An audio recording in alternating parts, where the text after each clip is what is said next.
last week on Gleeboot, Quinn was in a wheelchair and saying, "I'm still standing." Neil Caffrey was Blaine's older brother, and Blaine sang Fighter in front of a wall of TVs featuring his brother. And that's what you missed on Gleeboot.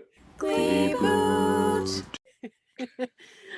I literally had to hold in my laugh because when you was like, that pause was great. She's saying, "I'm still standing." Oh, so good. Yeah. Yeah. Well, welcome to Gleeboot, the show where we get drunk and talk about rebooting Glee one episode at a time. I'm Cullen. Alyssa. And I'm Hannah. And we have a very special guest, my friend and coworker, Purple Hair Extraordinaire. It's Rachel. Oh my God, Purple Hair Extraordinaire. I don't like that I just clapped for myself. I was like, yay. We'll clap for you too. That was... Thank you. Standing ovation. Thank you so much. Oh my God, so unexpected. Wow. She also has purple hair, if you didn't pick that up. Yeah, thank you. Yeah, there's a lot of different hairstyles happening. Cullen got his hair cut, got a nice little trim. He was a wild man before. I had a job interview, so I was like, I don't want to look like Animal from the Muppets. I don't think it was quite that bad, but it was definitely a look.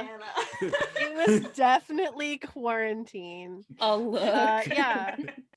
I literally just came back from my stylist's house. I got a trim for the first time in a year, and then also she did a little bleaching to get me some awesome magenta purple hair. So it looks lots fabulous. Of fun it looks so good. It really looks so pretty.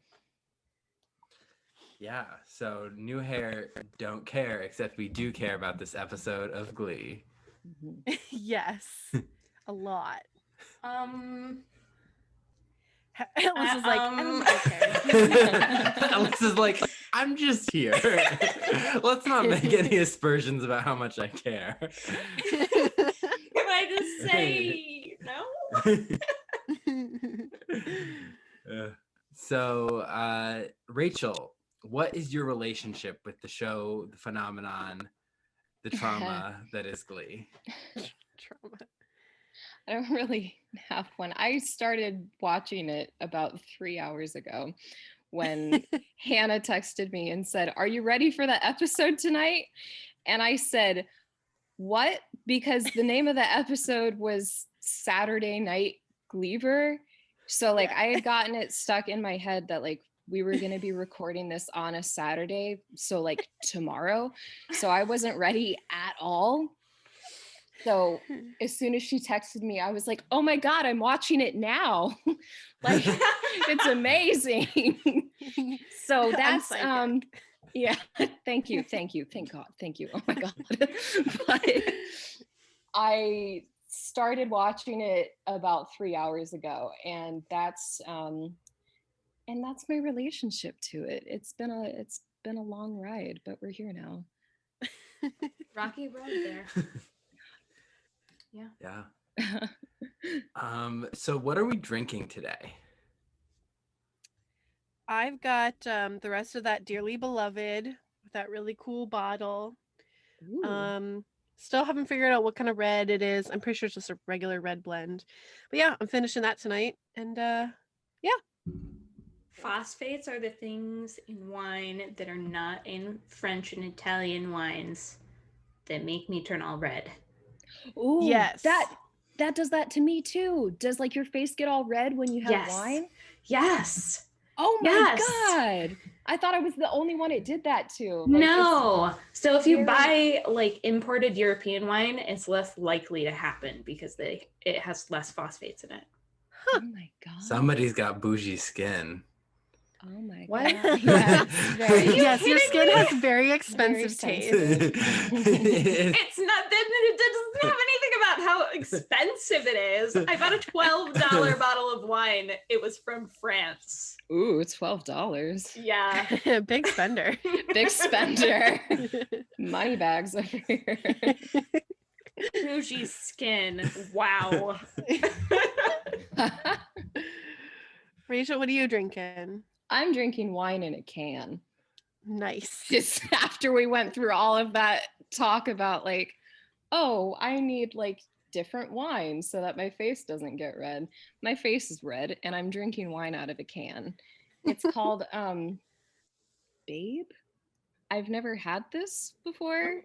But it's just cheap wine. It's just like Sutter Home in a can. So I'm happy. I'm fine.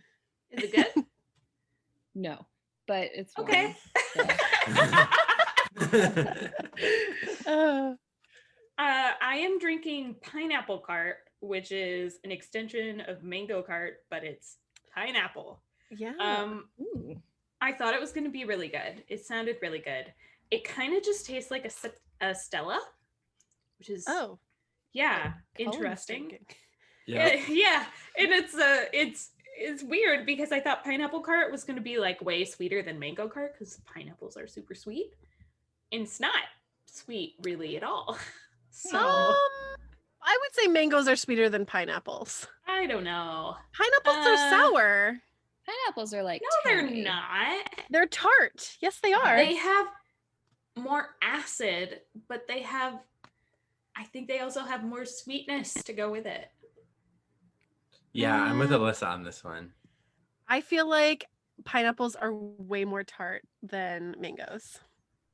Now we have another poll for our listeners that has nothing to do with Glee. What's sweeter, a pineapple or mango?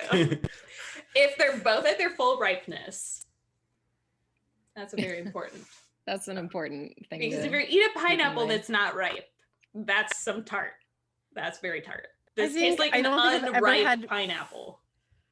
I think the thing I've only ever had, like, I don't know. I've never had like a fresh pineapple that I cut open myself. It's always just been fruit cups from restaurants, and they probably don't use the best thing.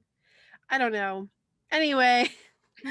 Well, have you ever had canned pineapple? Because that's the sweetest of the sweet. Yeah, but they're in like pineapple juice. They add sugar to that. Sometimes they do. Sometimes they don't. You have to read the can. Didn't know that. It does depend. You didn't know that canned pineapples, yes, they are sweeter than mangoes.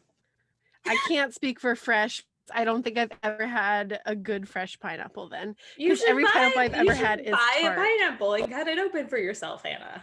Well, okay, so what how do I know if it's like ripe enough? I don't know. What's the trick? Do you know?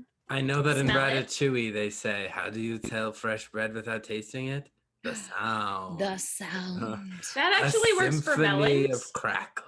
Wait, for melons? Sound Yeah, works you for knock melons. on them Mhm. or you slap them I like think dads with do. I can slap a melon? Yeah, the more hollow it watermelon. sounds. I shouldn't sound so better it excited is. about that. I could You're just learning go an and important slap melons? Just go into the grocery store to slap, Just slap, and it's like, oh god, it's Rachel. Like, oh, that's fresh shit. Like, I'm gonna buy this one. The more hollow it sounds / feels is generally riper. Oh my god. Yeah, I just Now you know. I'm gonna go to the open your grocery store world. tomorrow. Yeah. I'm gonna be like in the local news, like local woman 26 like Slapping destroys melon supplies. In a pandemic, puts her hands on every single watermelon. It's me, crazy And I'm gonna purple-haired woman. I'm gonna be the person that takes a video of you because we probably go to the same Publix. So like, I'll just take the video of you and be like, "Yep, she's slapping melons." Slapping melons. Just checking you're in how Florida, so you can have the whole Florida woman title. That's Yeah, right. you'll be Yeah. a Florida woman. It's my turn. I'm Florida man. It's my time to shine. Cullen, what are you drinking? I'm drinking the last of my Stellas. I've had them for weeks and weeks, and this is the last one. So Yeah. Rachel the melon slapper. What did you take the BuzzFeed quizzes? I did. Should I go ahead and reveal who I am and who I'm dating? Yes. And you guys are gonna have to help me with this because I don't know what any of this means. So I am Quinn. Okay. Fabre. Nice. Yeah, who I was don't know if- seen in the background once this episode and then not featured. Oh, It she was- was in this episode? She's in a wheelchair right now. Oh. Yeah. It was awkward seeing her sway, but we'll get more to that. And let's see. My boyfriend is Sam Evans. Oh, yeah. What does that That's- mean? Is that a that's a good-o good or a boyfriend. bad-o? Okay. Well, I love Sam. he's been also my weird boyfriend. lately. He's been kind of weird lately, but Yeah, overall, I that's think true. he's good. He still Okay. hasn't reached the point where I'm like, oh, what a terrible man person. Yeah. As we all do at some point. Yeah. Oops. Sam's flaws are like TV show character flaws, not like war Okay. crimes. like Which is like the bare minimum we can ask for, honestly. Yeah. Honestly, I'm gonna say it. Maybe not a war crime, but he did commit like abuse against children. This episode. Wait, this episode? Yeah. Because of how much he's pressuring these kids. That's Will, abuse. not Sam. Yeah. Oh my sorry. gosh, Hannah, I was like, what are you Will. talking about? Because I Oh. said Sam Human never Nightmare did Will that. Schuster. Oh my Well, goodness. I'm like, Sam Yeah. posted a YouTube video without consent, but I don't know if that counts as child abuse here. No. Will. Yeah. Human Nightmare Will Schuster committing child abuse. Again. Again. Yeah. Yeah. Is that what I'm getting into here? Well, Child abuse? Is that how we're Uh, starting out? okay, to be fair, he definitely is not as bad as he was in some other episodes. That I'll agree with. Yes. Yeah. Yeah. You got a pretty Still good not episode, great. I'm not gonna lie. Yeah, this was Yeah. I enjoyed this episode, even though I don't like I disco. did too. Okay, the disco thing. I'm gonna have I'm to wait. shaking my Hannah, head. Oh my god. You Am good, I Hannah? alone here? Wait, you like No, let's What? just jump into it. We're just gonna jump right into it. I'm not gonna talk about it. Jump into it. Colin, what are our storylines? So we have an overarching storyline. First, I have some notes about who's featured and who's not. Oh yes. So Quinn is seen in the background in one scene, and then she's gone. She's swaying awkwardly, and I don't like it. Yeah. I think it's because she doesn't. She doesn't know how to wheelchair. Well, okay, here's the thing. She's been in a wheelchair for 3 episodes, right? What? Right? This will be the second one. She's Yeah. been in a wheelchair for 3 episodes. No. 2 episodes? This will be the second. Oh, okay. Last Well, week was the greatness. first. Okay. She was in a wheelchair for 2 episodes, and maybe it's just because I already know that she can walk. But for some reason, I feel like she's not acting as someone who can't use their legs. Does this make sense? Like, Yeah. I feel like she's moving her body in a way that makes me think that she can still use her legs. Well, because yeah, like she's getting a lot of like hip movement back and Right. forth. Yeah, it's very strange. Like I'm not sure what it is. It's almost like I can somehow sense or see the muscles in her legs, Yeah. like contracting when she's Mhm. moving her body. So it's not. It doesn't quite work for me. And frankly, this is literally a maybe 2-second segment of the show where she's swaying and we're just like, I can't. But this happened all last episode too. For me, Oh, right, I was right, just right. having a hard time believing it. believing it. And it's probably because they make her wear all of those super tight, skin tight pants so we can see every Yeah. little muscle movement that she makes. They should have had Yeah. her like in a skirt or something where we wouldn't be able to see that. Maybe a long skirt. Yeah. Something. Different costume choices might have worked out some of those issues. Yeah. So Quinn's barely in it. This is the second episode where she doesn't speak, according to Glee Wiki. Rory is not Yeah. nowhere to be found. At all. Or sugar. And Sugar's not in it because apparently, according to her contract, again, according to Glee Wiki, she wasn't allowed to be in any of the special tribute episodes. Wait, what? That's weird. Special tribute episodes to what, though? Disco, Like obviously. to Saturday Night albums. Fever, yeah. Yeah. Oh, odd. What a weird thing to have in a And there was no contract. reason for Damien not being there? Not that I could find. I was like, was he off with Celtic Thunder? Was he? I don't know. But was he not? I thought he was there. No. Not at all. Nope, Not even I in a looked for dance him. Scene? Oof. They did not want to make him a white suit. Right. Yeah, they're like, we really only have it for the central cast. Sorry. So yeah. So we open with a classroom where we have some juniors and seniors in the same class. Yeah. I think it's math. Yeah. They're in math? I think so. They're in a math class? Yeah, and they just That's- leave in the middle of it. Is that standard? Maybe in Northwest Ohio. Is that how it works? That's You how can it just works leave in the Glee. classroom whenever you want. Yeah. Oh my God. No hall pass or anything. You know what? You don't even have Wow. to look at the teacher. They don't even have That's to look at you. You Oh just my fucking God. fuck off and go wherever you want. You just fuck off and go wherever. As long as you're singing.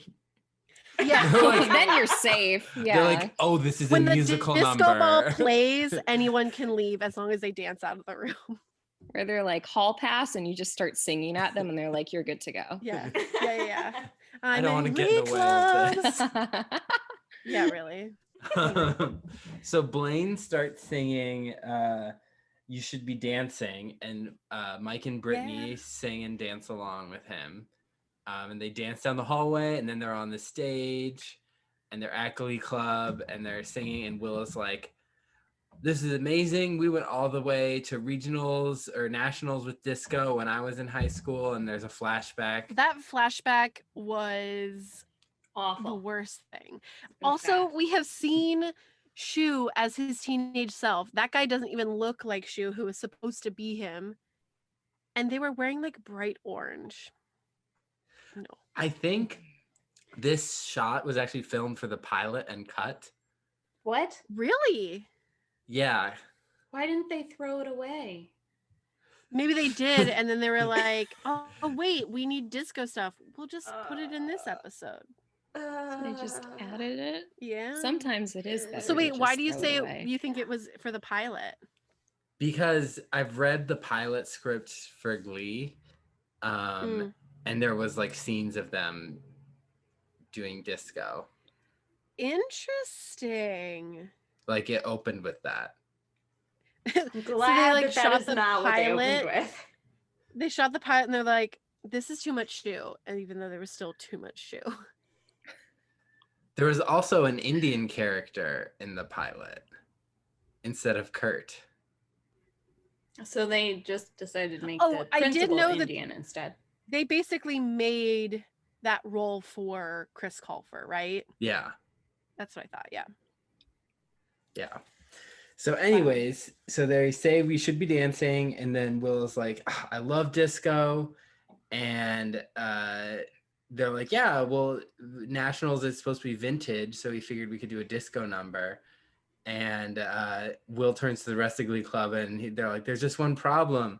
Disco sucks. All right. So let's talk about Truest that. line of the episode. I actually am curious about that. I have a couple of questions for just like the episode in general. Is that like a running joke or something in the show? Like disco sucks, or is that just, do they No. just really Well, hate disco? It was early on, he was going to make them do disco at an assembly, and they Right. rebelled because they were going to be made fun of, and they did push it instead. Oh, Yeah, but that's okay. like one And they started a episode sex craze. like a long time ago. So that's Yes. not a running joke. No. Okay. Okay. Well, it Because, feels like a they- running joke because Puck had that shirt that Louis said "disco sucks," and I'm like, where did you get that? Yeah, I would buy actually, it. If I could find it, I would buy it. I hate disco. Say it, I- Hannah. Say it. Say it. I fucking love disco. That is my first line. And I love a lot of these covers. And I am very upset. I love disco. Disco is not dead. It's fantastic. It's fun. It's upbeat. It's very sexual, but sometimes you can't tell it until you listen to the lyrics as a 25-year-old and you're like, fuck. They're talking about different. fucking. You know what? Hannah, you are so right. Disco is not dead, but I wish it would die already. How dare you? Disco is great. The Bee Gees are great. Like, I know a lot of people don't like disco, but I grew up listening to disco. It has a special place in my heart. I am with you on that, honestly. When they all in unison, that's why I asked if it was like a running joke, because in unison, all like 10 of these children were like, disco sucks. Like when Mr. Timberlake was like, I went to nationals doing disco, and they all were like, disco sucks. I was like personally offended by that, actually. Yeah. I literally took wrote, it these personally. ungrateful children, how dare they? Right. You don't even know. So in their boat. I would have been saying it along with them without even like knowing the lines. All right, Cullen. You hate disco too? I do hate disco too. Yeah. This actually shocks me. I thought you would have even just a few songs that you like. Like, I didn't hate. It's a solid 2 against 2. I didn't hate all the covers this episode. I wasn't like actively like, ugh, but like I'm just not a disco guy. That shocks me, actually. I know thought it would be your thing. It's fun. Usually I have such bad taste, but you just said I have bad taste. That was a backhanded compliment. I'm actually kind of proud of that. Good for you for giving that backhanded compliment very cleverly. He didn't even say it. All right, I mean, that's fine. I'll be back. He did. He did. Okay, He bye. said it without saying it. This is so infuriated.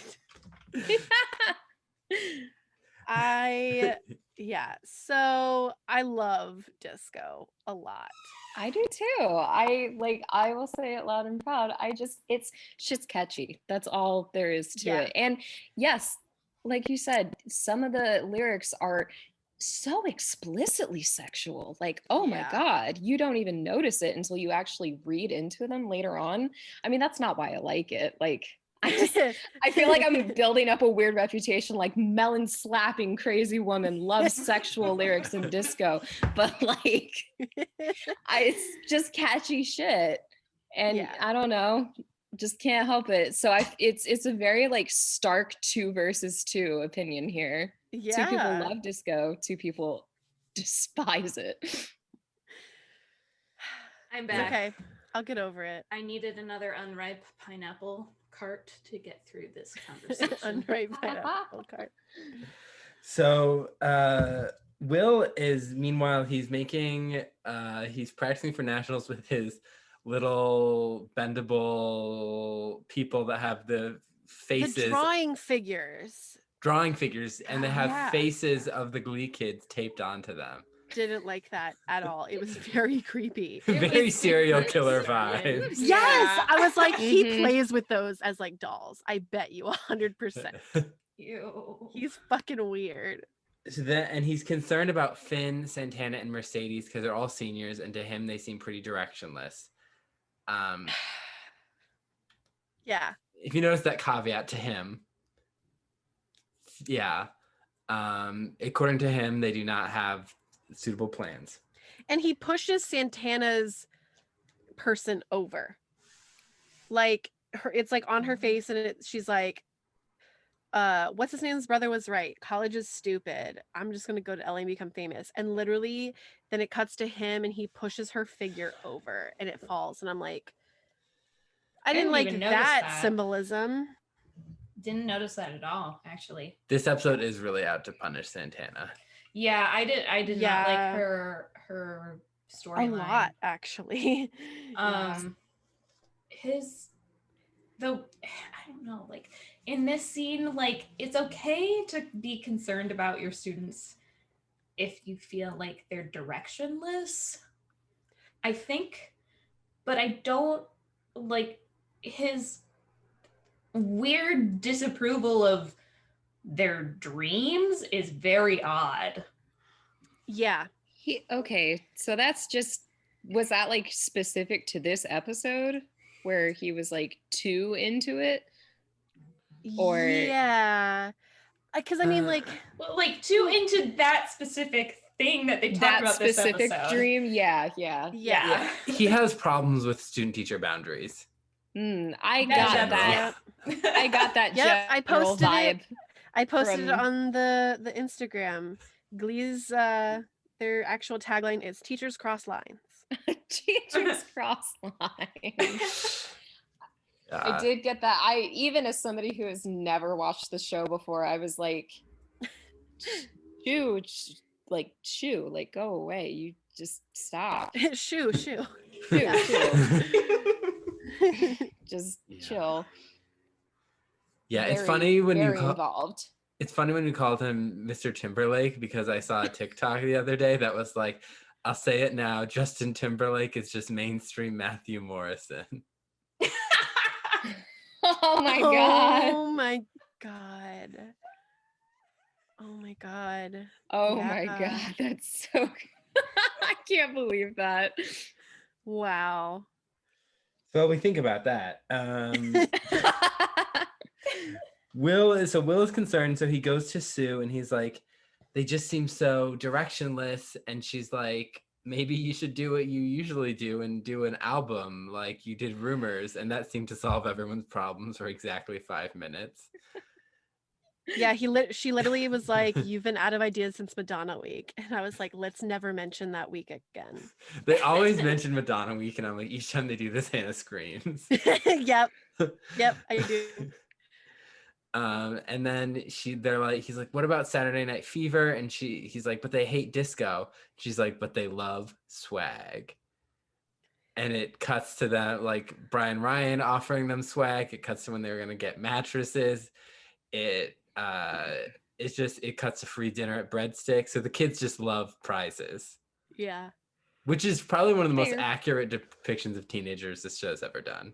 Yeah. Fair. That's fair. Yeah. I got more into that when I was in college, mostly because I was no longer at home. So free once I started losing a lot more money, I was like, ooh, this is a lot more interesting to me. Most of my wardrobe in undergrad and graduate school, actually, if I'm honest, were free t-shirts that I got from being a student and being in activities. Dude, yeah. Were we all there? Yeah. So then there's something else happened, but we're gonna put that in with Mercedes' storyline. So Will and Sue put in a big dance floor, and Brittany's like, our floors have been stolen. And they're like, we'll be bringing it back. This is Sue's unbreakable glass dance floor or something fancy. It's like a replica of the Saturday Night Fever one, I think she said, or something like that. Okay. She said that. Maybe I made that up. Which of us here have seen Saturday Night Fever? I have seen most of it. I don't remember most of it though, but I have seen most of it. There's more to that movie than just what she was saying, which is very on brand with Glee. But like, I think there's definitely more to that movie than like just this story, like this theme. I don't know. Anyway. Never seen it.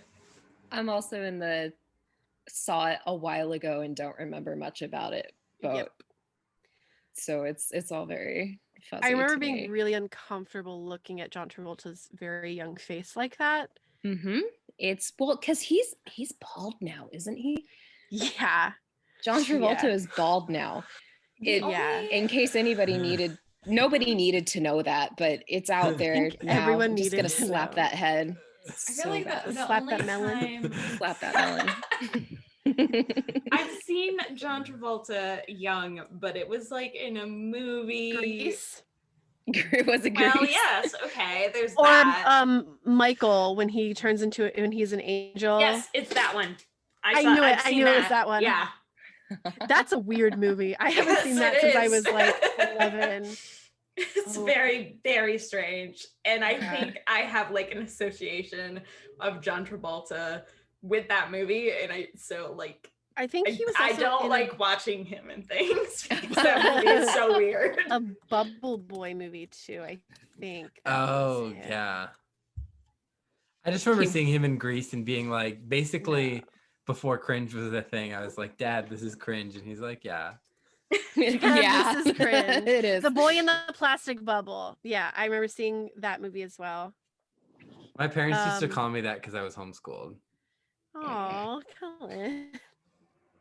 So yes, my But parents weren't would all make of fun your of me students? for homeschooling me, which was their choice. Really, they're criticizing themselves. To quote my mother, homeschoolers are stunted. Oh my goodness. Why did she Wait, homeschool you she said guys? that? Yeah.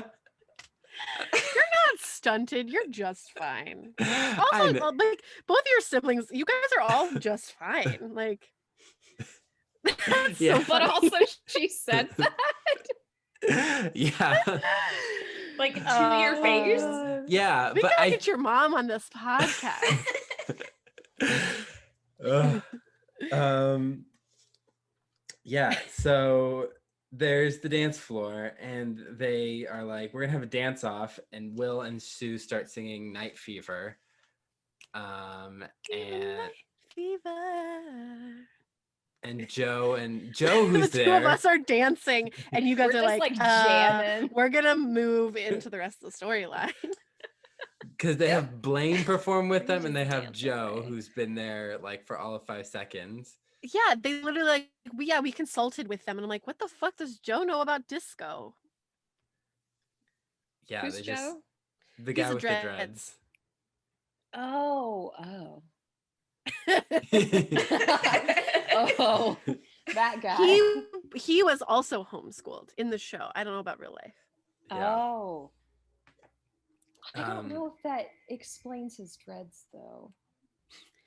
Don't know if that gives him a Well, pass to here, have let me give you a those. little context about his dreads, though, Rachel. I think you'll appreciate. They're each Okay. named after a book in the Bible. That makes it so much worse. I cannot explain how much worse that is. That makes me physically. I have to drink some of my canned wine after hearing that. I don't feel so good. So yeah, so they do the dance off, everyone's dancing. I think Tina's was my favorite personally. Yeah, she did great. But Tina's not in the spotlight this week as usual. So the whole thing was rigged, so Will and Sue pick Finn, Mercedes, and Santana. And Finn everyone's does surprised because the worst, whatever this is called, I don't even know. the disco move, the the pivot. traditional Basically, like the disco move.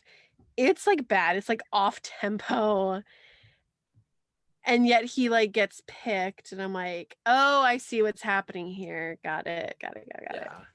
And then they're all in a classroom and he's like, I picked you all because you need to find a direction. He just straight up tells them that the whole thing was rigged. And Mercedes is like not having it. She's like, so She the whole literally dance is like- thing was rigged. And she's like, is this some kind of like manipulation by a teacher? I'm like, yes, Mercedes, it always is. Yeah. And he's like, I want you guys to pick a song from the album and sing it and then tell us about your hopes for the future. And then he literally goes into being like, everyone's like, why? Like, we can just figure it out, whatever. He literally said, well, time's running out. They're 18 years old. Yeah, that gave They me have so much anxiety. time. Yeah, right? This is where he's committing child abuse. He's literally like putting panic into them. Yeah. And like, yes, I could understand like, okay, yeah, like you should start thinking about what you want to do after high school. But like, if they're literally like, I don't know, then be like, you know what you should do? Take a gap year. Go find a part-time job. Or take 5 gap years. figure it out. You have time. But nope, they're like, time's running out. TikTok, bitch. Go to a local college, take a few classes as an undecided student, get your gen eds Right. out of the way. Yeah. Perfect. Which is like Another the great idea. perfect, well, I mean, like everybody's got their own pace, but that is such a good way to do it instead of just being like, clock's a ticking, like you gotta go to school now. Like this was my first episode ever watching Glee, and I was still like, that triggered my fight or flight when he said that. Mhm. Like I got, like I'm 26, I've been out of college for like a minute, and when he said that, I got familiar feelings of just like anxiety and panic and back to like being in high school and having to choose college classes again. And is that just like is that a regular thing for him? Is that what he does? Well, this is what I was going to ask, is that like, I can understand where teachers come in to encourage students or motivate them, but I don't understand the pressuring to be like, you only have a certain amount of time to figure out what you want to do Yeah. as part of a teacher or even a counselor's job. But I guess like we could talk about that a little later, but like, I think everyone this season has been having that panic, and I think the show just decided to also give it to Shu this episode, that like he needs to hammer it into the students that like they only have a certain amount of time to figure it out. Do you think it's because they're trying to build more time? What is it called again? Time locks. Yeah, Right. time locks into the actual episodes themselves.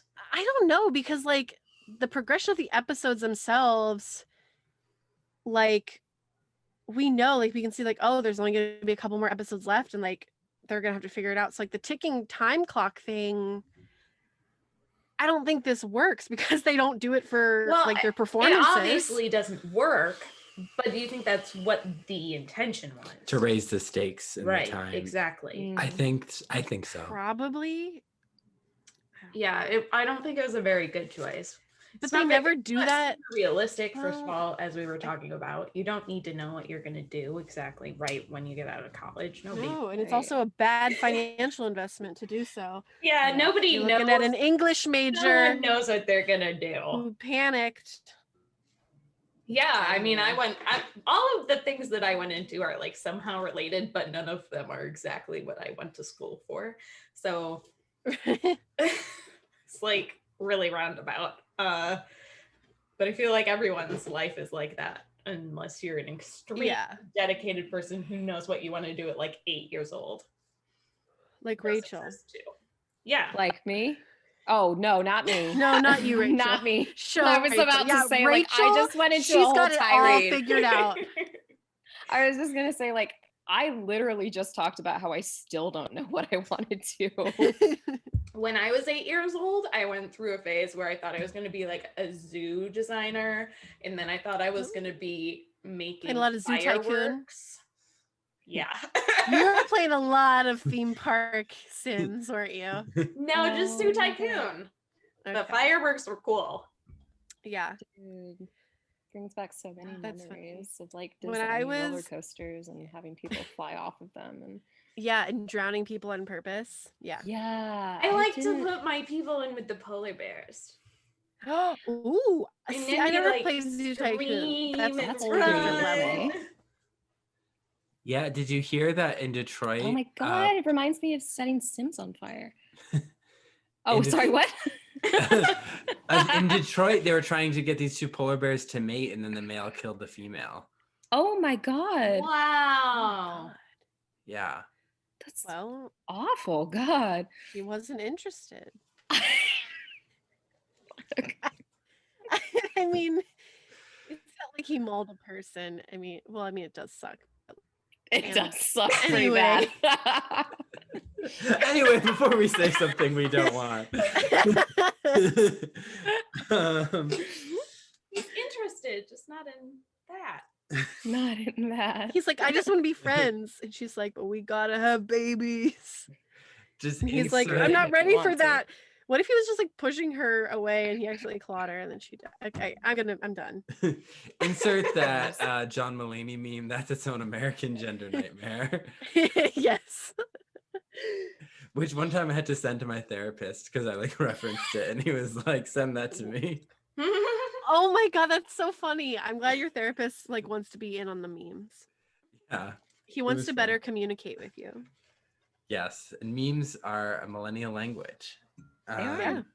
Yeah. It's basically hieroglyphs.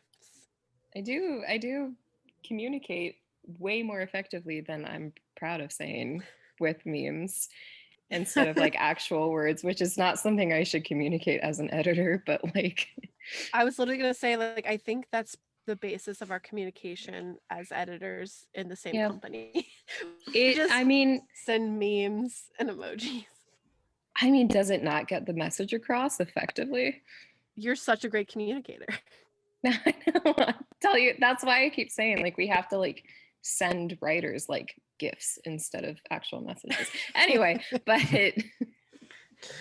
So we got 3 storylines this week after that little intro. We have Mercedes, Kurt, or not Mercedes, Kurt's kind of part of Mercedes, but Mercedes, Finn, and Santana. So let's talk about Mercedes first. We meet Unique, or Wade Adams. Yes, he's not unique yet. Yeah, he is evolving into Unique.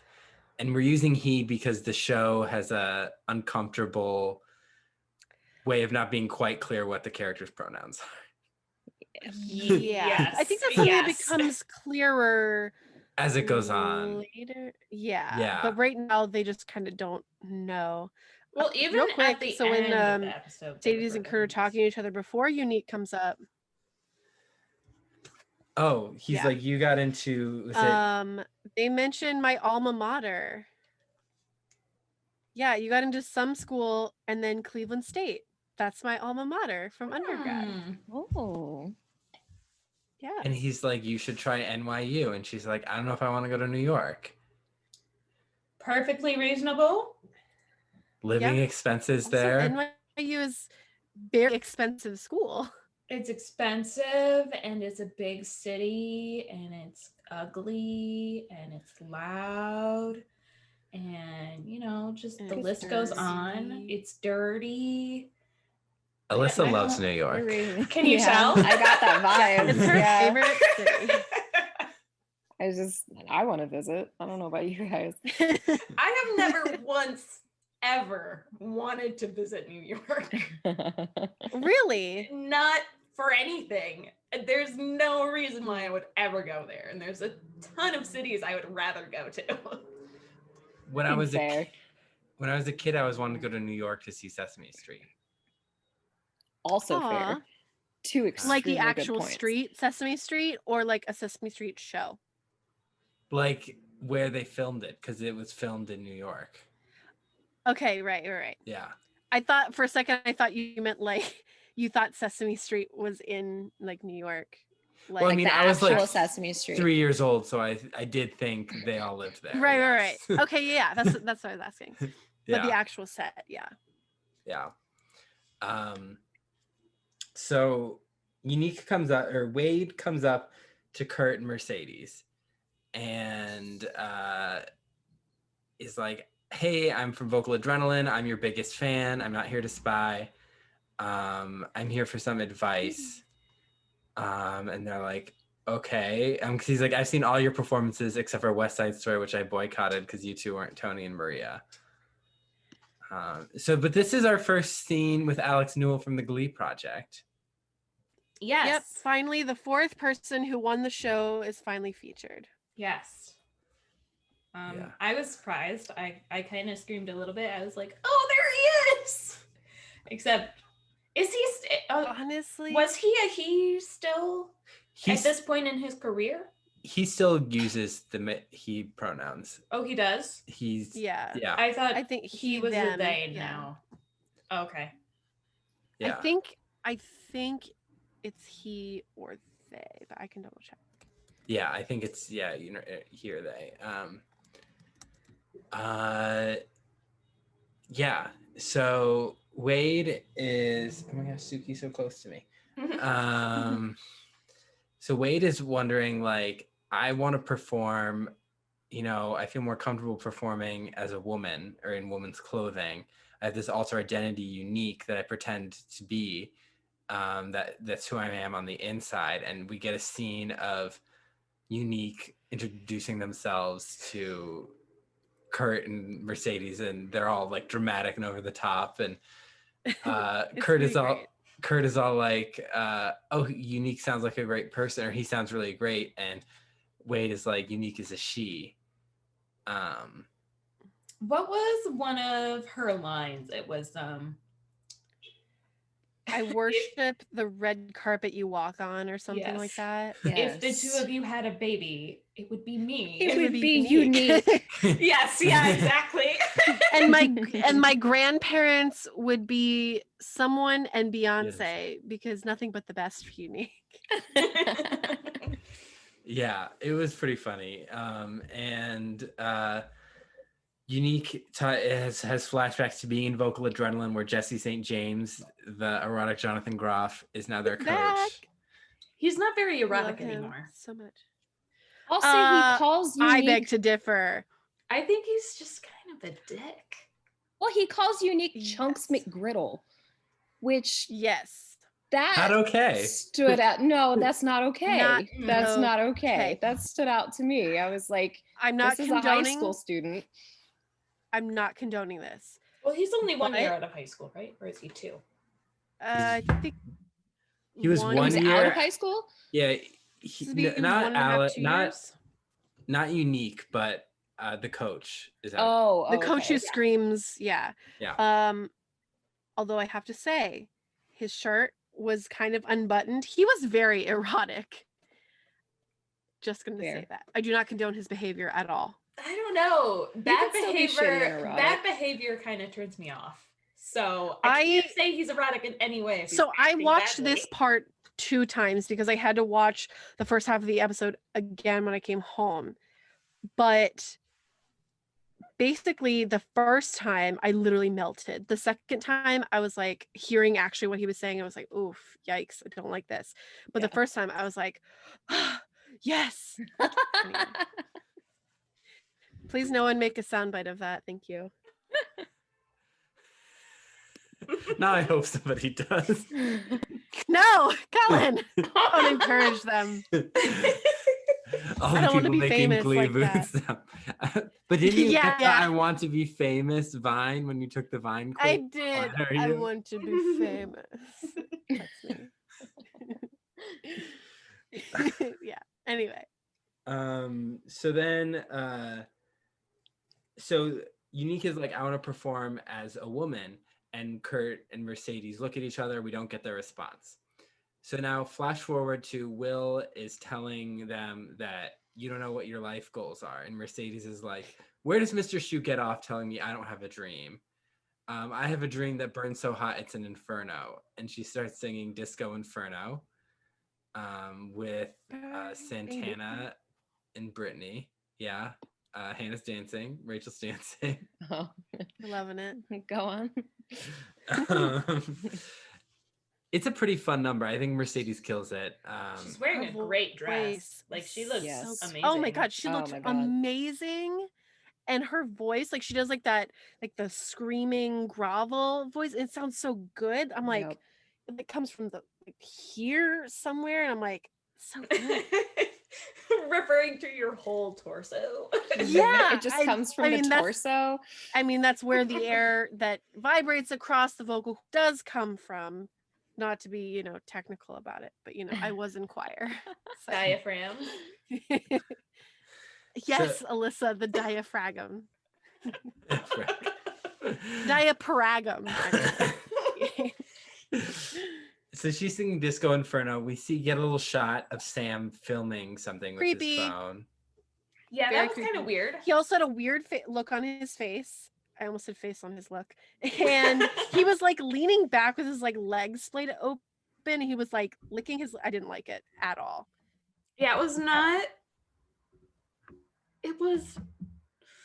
like, I could tell that it wasn't supposed to be creepy, but it came off as really creepy. Well, yes, I don't think they wanted it to be creepy, but I think in this day and age, it's very creepy.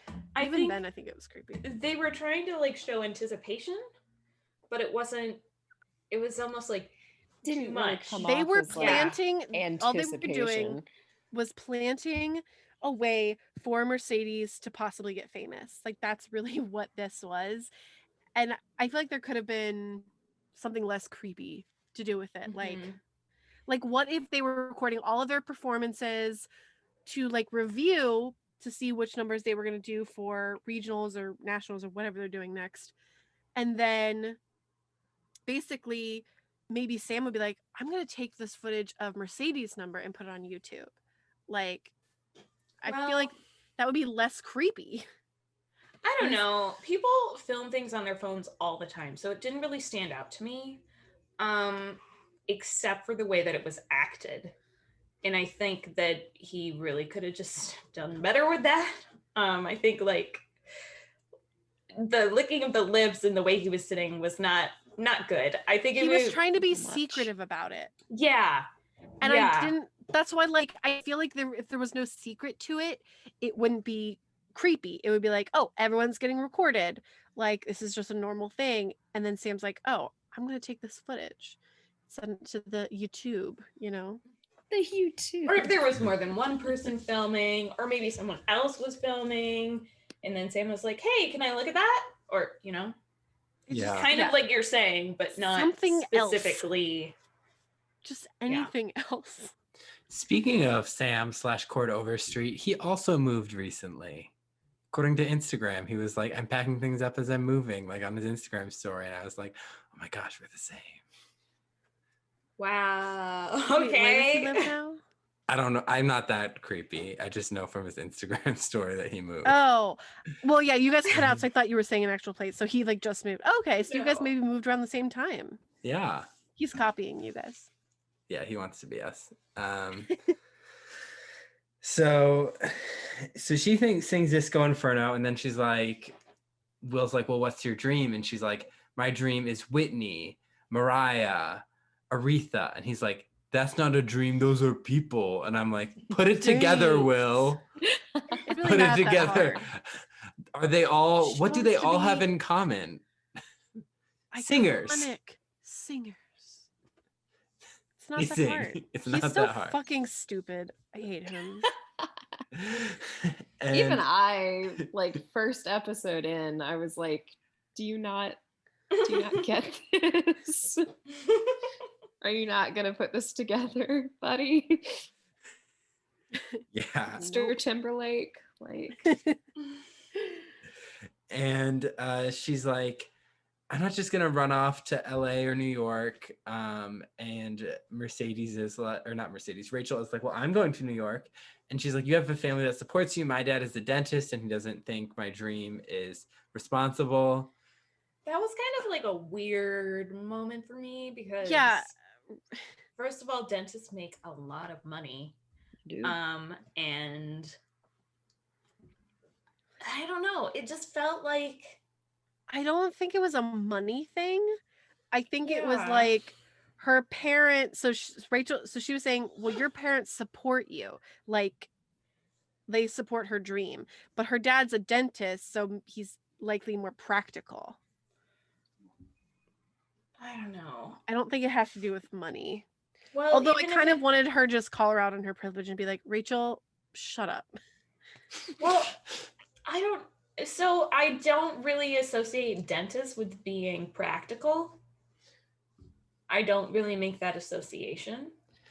They had to because they made a joke about her dad being a dentist before, and they actually were continuity for once. Yeah, but then that conversation didn't make any sense to me because I personally don't associate dentists with you being associated practical. it with money. You're like, her parents are going to support her financially, right? Right.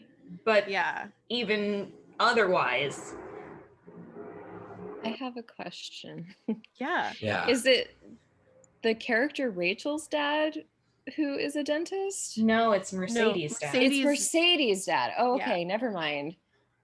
Okay, because I was going to Whom be we've like, never my met. name's Rachel. My dad's a dentist. Oh my God. Am I Oh my actually... God, that's so funny. Is he super practical? sometimes he can be a practical man, I guess. It's guess not because, like a direct association.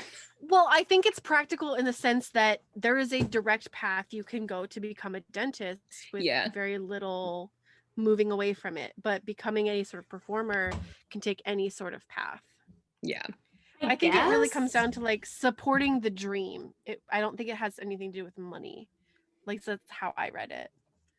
I guess I can understand that, but in this context, and we've never seen any of Mercedes' family life at all. And just in a conversation, obviously there's a lot of things that can be construed either way because we all took it different ways. So I would have preferred this conversation to have more of a direct, like, financial skew, just because that makes more sense to me. Especially, or just Rachel should have never talked. Like, it doesn't make sense why Rachel even said anything. Well, that's like true. I literally was like, shut up. Like, you don't have any room in this conversation. Yeah, Mercedes could have easily, it could be something like, my dad won't pay for school if I go to be a performer. Yeah. It's like, it could have been a lot more simple and less like emotionally based or whatever. I don't even know what she was trying to say still, and we've talked for 5 minutes about it. Yeah, but so she's like, even if I went to LA, I wouldn't know what to do. And Mr. Shu is just like, the cream always rises to the top. And I'm like, you know so little about show business if that is your attitude. Like, yeah, exactly. It's not about how great you are. It's about who you end up meeting, who can get you to that next step. Yep. Oh, and I've never heard that phrase before. So I had no idea what it meant until after a few minutes I figured out the context, but I've never heard that before. I don't know. For a second, when he said cream, I literally thought creamed corn for some reason. I have no idea why still to this moment. I just immediately think like creamed corn. And I'm like, why am I thinking about creamed corn? I don't even like creamed corn. I think it's gross. Anyway. So then Sue interrogates Kurt and Mercedes. She's like, you two were giving advice to the enemy. And they're like, no, it's not like that. Because she's like, I finally agreed to help Mr. Shu out and you repay me by betraying me. And she's like, wait, hold on. I think we should clarify what this conversation is about, because it took me a while during the conversation to actually figure out they were talking about Unique. Yes, they're talking about Unique. Yeah. Yeah, it does take a hot minute. Because she also is like, you should know that I have most of this school bugged and wiretapped. I was like, of course you do, Sue. Wait, what? Yeah. I think I missed that part. Yeah, Sue is bananas. That's not pretty insane. I don't think, right? No. It's a lot of the things that Sue does is not legal. Not legal? Okay. Yeah. I don't like that I had to ask, normal. like, is that legal? That's pretty normal. That's standard for her. Yeah, pretty much. Yeah. And they're like, Unique came to us with questions, and we gave him the advice to perform as a man because people wouldn't accept it. And Sue is like, I think that's a great idea. And they're like, this is Ohio. People aren't going to accept it. And Sue's like, exactly. And that will tank Vocal Adrenaline at regionals. And she pulls out this giant pair of shoes. And she's like, I have these heels. I want you to get Unique to cram his ham hocks into them. Ugh. I hated that line. It stood out to me. There's a lot of fat shaming of Alex Newell just in these few moments. There is. It was uncomfortable to watch. Yeah. Just those few lines. Yeah. Glee has an interesting relationship with bodies and health. Yeah. And by that I mean a bad one. So Mercedes and Kurt look at each other again, not sure of what they're gonna do. But off screen, they decide to betray Unique's trust and send the shoes with the intention of it not going well for Unique. Traumatizing Unique probably in the process. Yes. Sue after they literally, okay, so Rachel, little context, we did have a character a few weeks ago who attempted to commit suicide. He was a previous character that went to the school that went to a different school. Okay. And in that episode, this Sue basically was like, oh, you know, like I could have done better, you know, basically feeling really bad for this kid. But in this episode, she's willing to sacrifice that person's mental, emotional, physical well-being to get ahead. She's literally planning to con this child who's younger than Krofsky is so that they could, you know, jeopardize, you know, vocal adrenaline's success, but also jeopardize this kid. And that really rubbed me the wrong way. Yeah, And then conning these other two students into, like you said, like taking advantage of his trust. Yeah, that it goes so much deeper, I feel like, than just like, wow, that's a shitty thing to do. Like, Sue's like kind of weaponizing Unique's identity against them to be like, well, this is an entire person's like life and identity and how they want to present, like show the world like who they are, but we're going to use it as a way to win this instead. And that did not sit well with me at all. Can I say I was actually really surprised that Mercedes and Kurt decided to tell Wade not to be unique. I was surprised by interesting. that. Like the first time. Well, that conversation is when we find out that they told him not to be unique.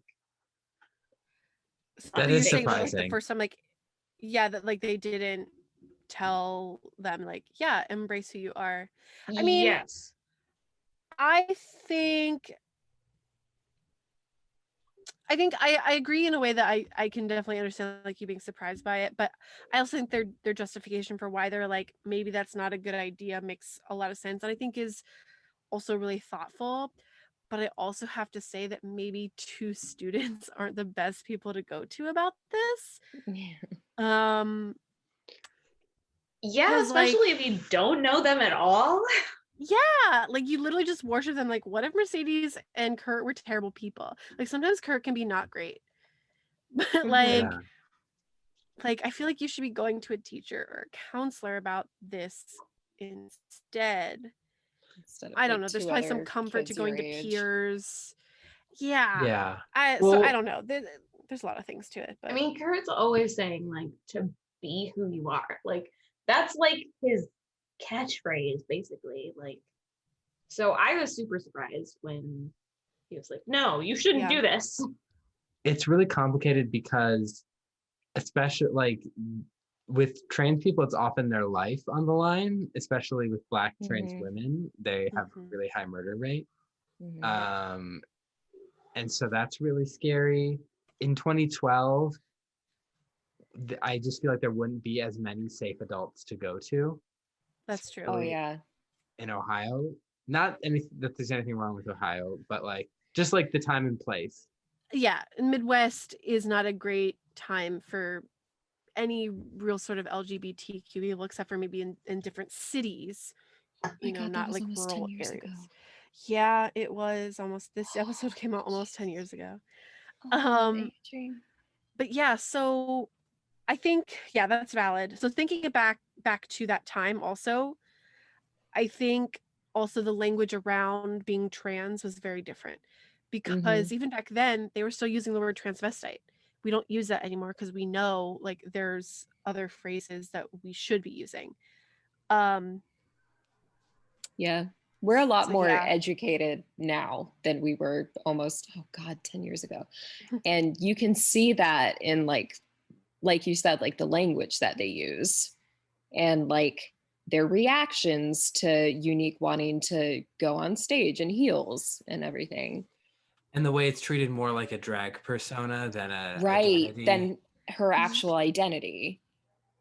And I think, I mean, we'll probably get to that. We'll obviously get to that scene, but yeah, I think that's something that becomes I think interestingly enough in the writing becomes more clear that like the audience as well as the characters are grappling with what unique is really, or Wade/Unique is really saying, that like it's more than just I want to look like a woman, like I identify as a woman. I am a woman. Yeah, because I mean, when we first meet Wade, he doesn't even really refer to Unique as being himself, which is that I'm not really certain. Is that normal? Is where like you when you're trans identify as being this other person, you think of them as yourself, right? And not I don't know. Separate identity. I could definitely understand Wade's perspective of being like, you know, maybe being not comfortable enough with accepting that identity, or like as they think about it, you know, creating another version but not necessarily identifying it with like that's who they are quite yet. I can understand that, but yeah, I don't know if that's super normal or not. That's really interesting though. A great video on YouTube about just current trans conversations is ContraPoints. She's a YouTuber that has really good videos, but she just did one on J.K. Rowling and all that. Turf of turfs. Yeah, so that was a really interesting video, and I learned a lot from that. Especially, she talks a lot about trans representation in the media, especially as serial killers. Yeah. Silence of the Lambs, Texas Psycho. Yeah. Wait, I'm confused. The serial killers were trans? There's a lot of how they gender dysmorphia, I guess, would be what it would be. Have you seen Silence of the Lambs, right? Or at least parts of it? That's the one where he is with Hannibal Lecter. Hannibal Lecter helps Clarice solve the murder of the guy who puts the girls in a hole and he cuts off their skin. I've never seen Silence of the Lambs. Alyssa, we were supposed to watch this in graduate school. Were we? Yeah, because I watched it for the first time. Yes, and I remember not being there for that movie when we had the group movie watches. Scott's class, the very first Scott class.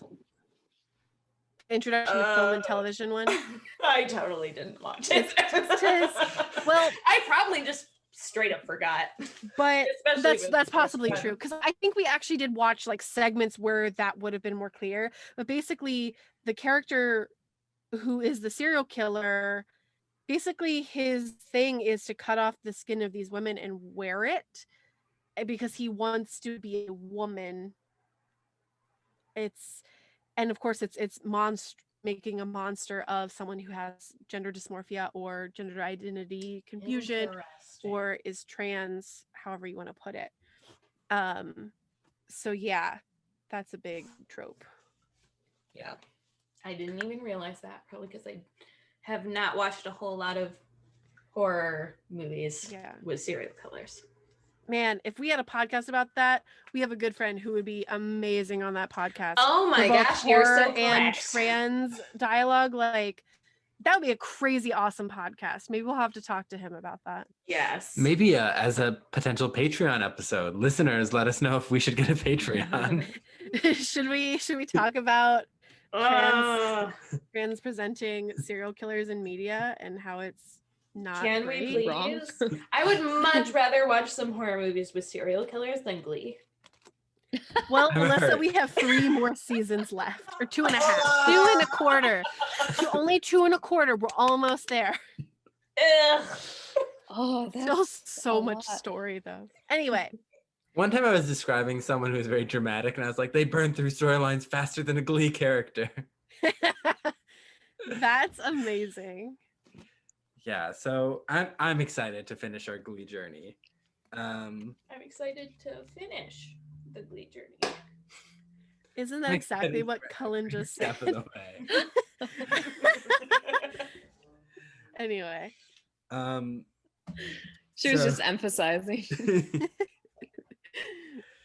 Yeah. So then, where are we?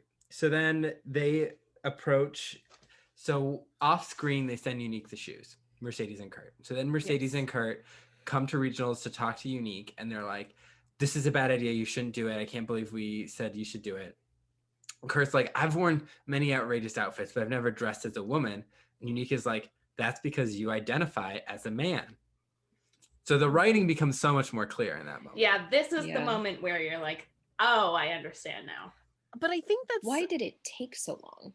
Well, I think it's an interesting device to be like, to not just like flat out to say exactly what's happening, because I think at this time it was something still relatively new to wide stream audiences. And then also I think we haven't really gotten, we haven't really gotten to know Unique enough or Wade enough, and he hasn't even really gotten to know Kurt and Mercedes to be that open yet.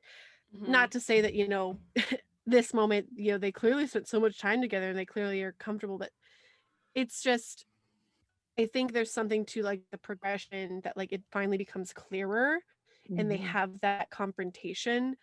I think it's really interesting from a writing perspective, but it could also just be that like they hadn't figured it out yet and they're like, oh, this is what we need to do. Cool. Should we revise that other stuff? Nah, leave it. Yeah. So it could be either one. I could have sworn that Kurt has worn a dress. I could have sworn. He wore a skirt to prom, right? He wore a kilt. He did. A kilt to prom. Yes, I think it was actually supposed to be a kilt. And then he dressed up and he had a Lady Gaga outfit because they made a reference to Finn dressing up as Lady Gaga. Finn wore a dress. Yeah. Right, yeah. And he identifies as a man. Frankentine. I could have sworn that Kurt wore a dress at some point, but maybe not. Semantics. This will become a plot point as we go on. So. Oh boy. Okay. Exciting. So then Wade dresses up as Unique now and performs Boogie Shoes. Boogie Shoes. I love Unique was so good. She was so good. Oh my god, I loved that. Amazing Alex Newell's voices. Like I think like now realizing it, like we had seen, each of the 4 winners finally show up. But then like Alex Newell showed up and I was like, oh my god, yeah, like I forgot how great this person was. Oh yeah. And I was like, this is actually the person that I was really excited to see on Glee. And yeah, 10 out of a million, or a million out of 10, I should say. So good. Loved the whole outfit. Oh, and it's something that like my roommate and I were watching at the same time. She was watching it with me and she mentioned, she's like, what's really interesting is that, this character doesn't look, like masculine really in any way. It just seems like, a young woman performing. Yeah. And that like, so like once the performance actually happens, Jesse starts to freak out and runs up like to the backstage and tries to get Unique off the stage. But like, it's really interesting that like, if you're watching this and you don't know anything about these students, like I don't think you'd really know. No. It's interesting. I've been to drag shows, which is obviously not the same thing, but essentially you are portraying yourself as a woman, correct? In a drag show. And there are some people whose drag personas don't really get there, and you can still tell they're a man. And in this case, Unique's identity is very much a woman. It's very feminine, and there is absolutely they pass is sort of how yes, she does, yeah. And I think, I don't know. I feel like Jesse's freak out. I don't know how I feel about it. Like it was from the perspective of like, great, this person's probably embarrassing us or probably risking us the competition. But like at a certain point, you just have to recognize that like, no, people are loving it. This is really good. Like, okay, no, this is great. Like, to just like accept it, but Jesse like never does in the Well, short time that he's there. It's interesting to me because Jesse has always been portrayed as a character who's very aware of stage presence, right? And you can tell that he's somehow very disturbed maybe by this performance, because he actually steps out beyond the curtain where the audience can see him, and like he doesn't even think about it, and that's gonna draw more attention than this student. Yes. And like if he was in his right mind, he would never do that, especially for this performance. But then you can also look at it as in being like, he doesn't believe that this performance is the student's performance. He believes it to be his performance because he's the coach. And so he thinks that Wade is ruining his performance. I can definitely see that for sure. Yeah. So I liked that he stepped beyond the curtain. I thought it was appropriate for his sort of narcissistic personality. And I think that it works that he never really gets over it, because it's not anything that he planned. I think his narcissism would catch on there. Yeah, for sure. Yeah, but Mercedes and Kurt see that the performance goes really well and everyone's standing and clapping. Now they should be scared. Yeah. Yeah. They should be terrified. And then it was awesome. Unique is coming for them. So good. I can't explain how much I loved that part of that episode. And Wade in heels, or I guess Unique in heels.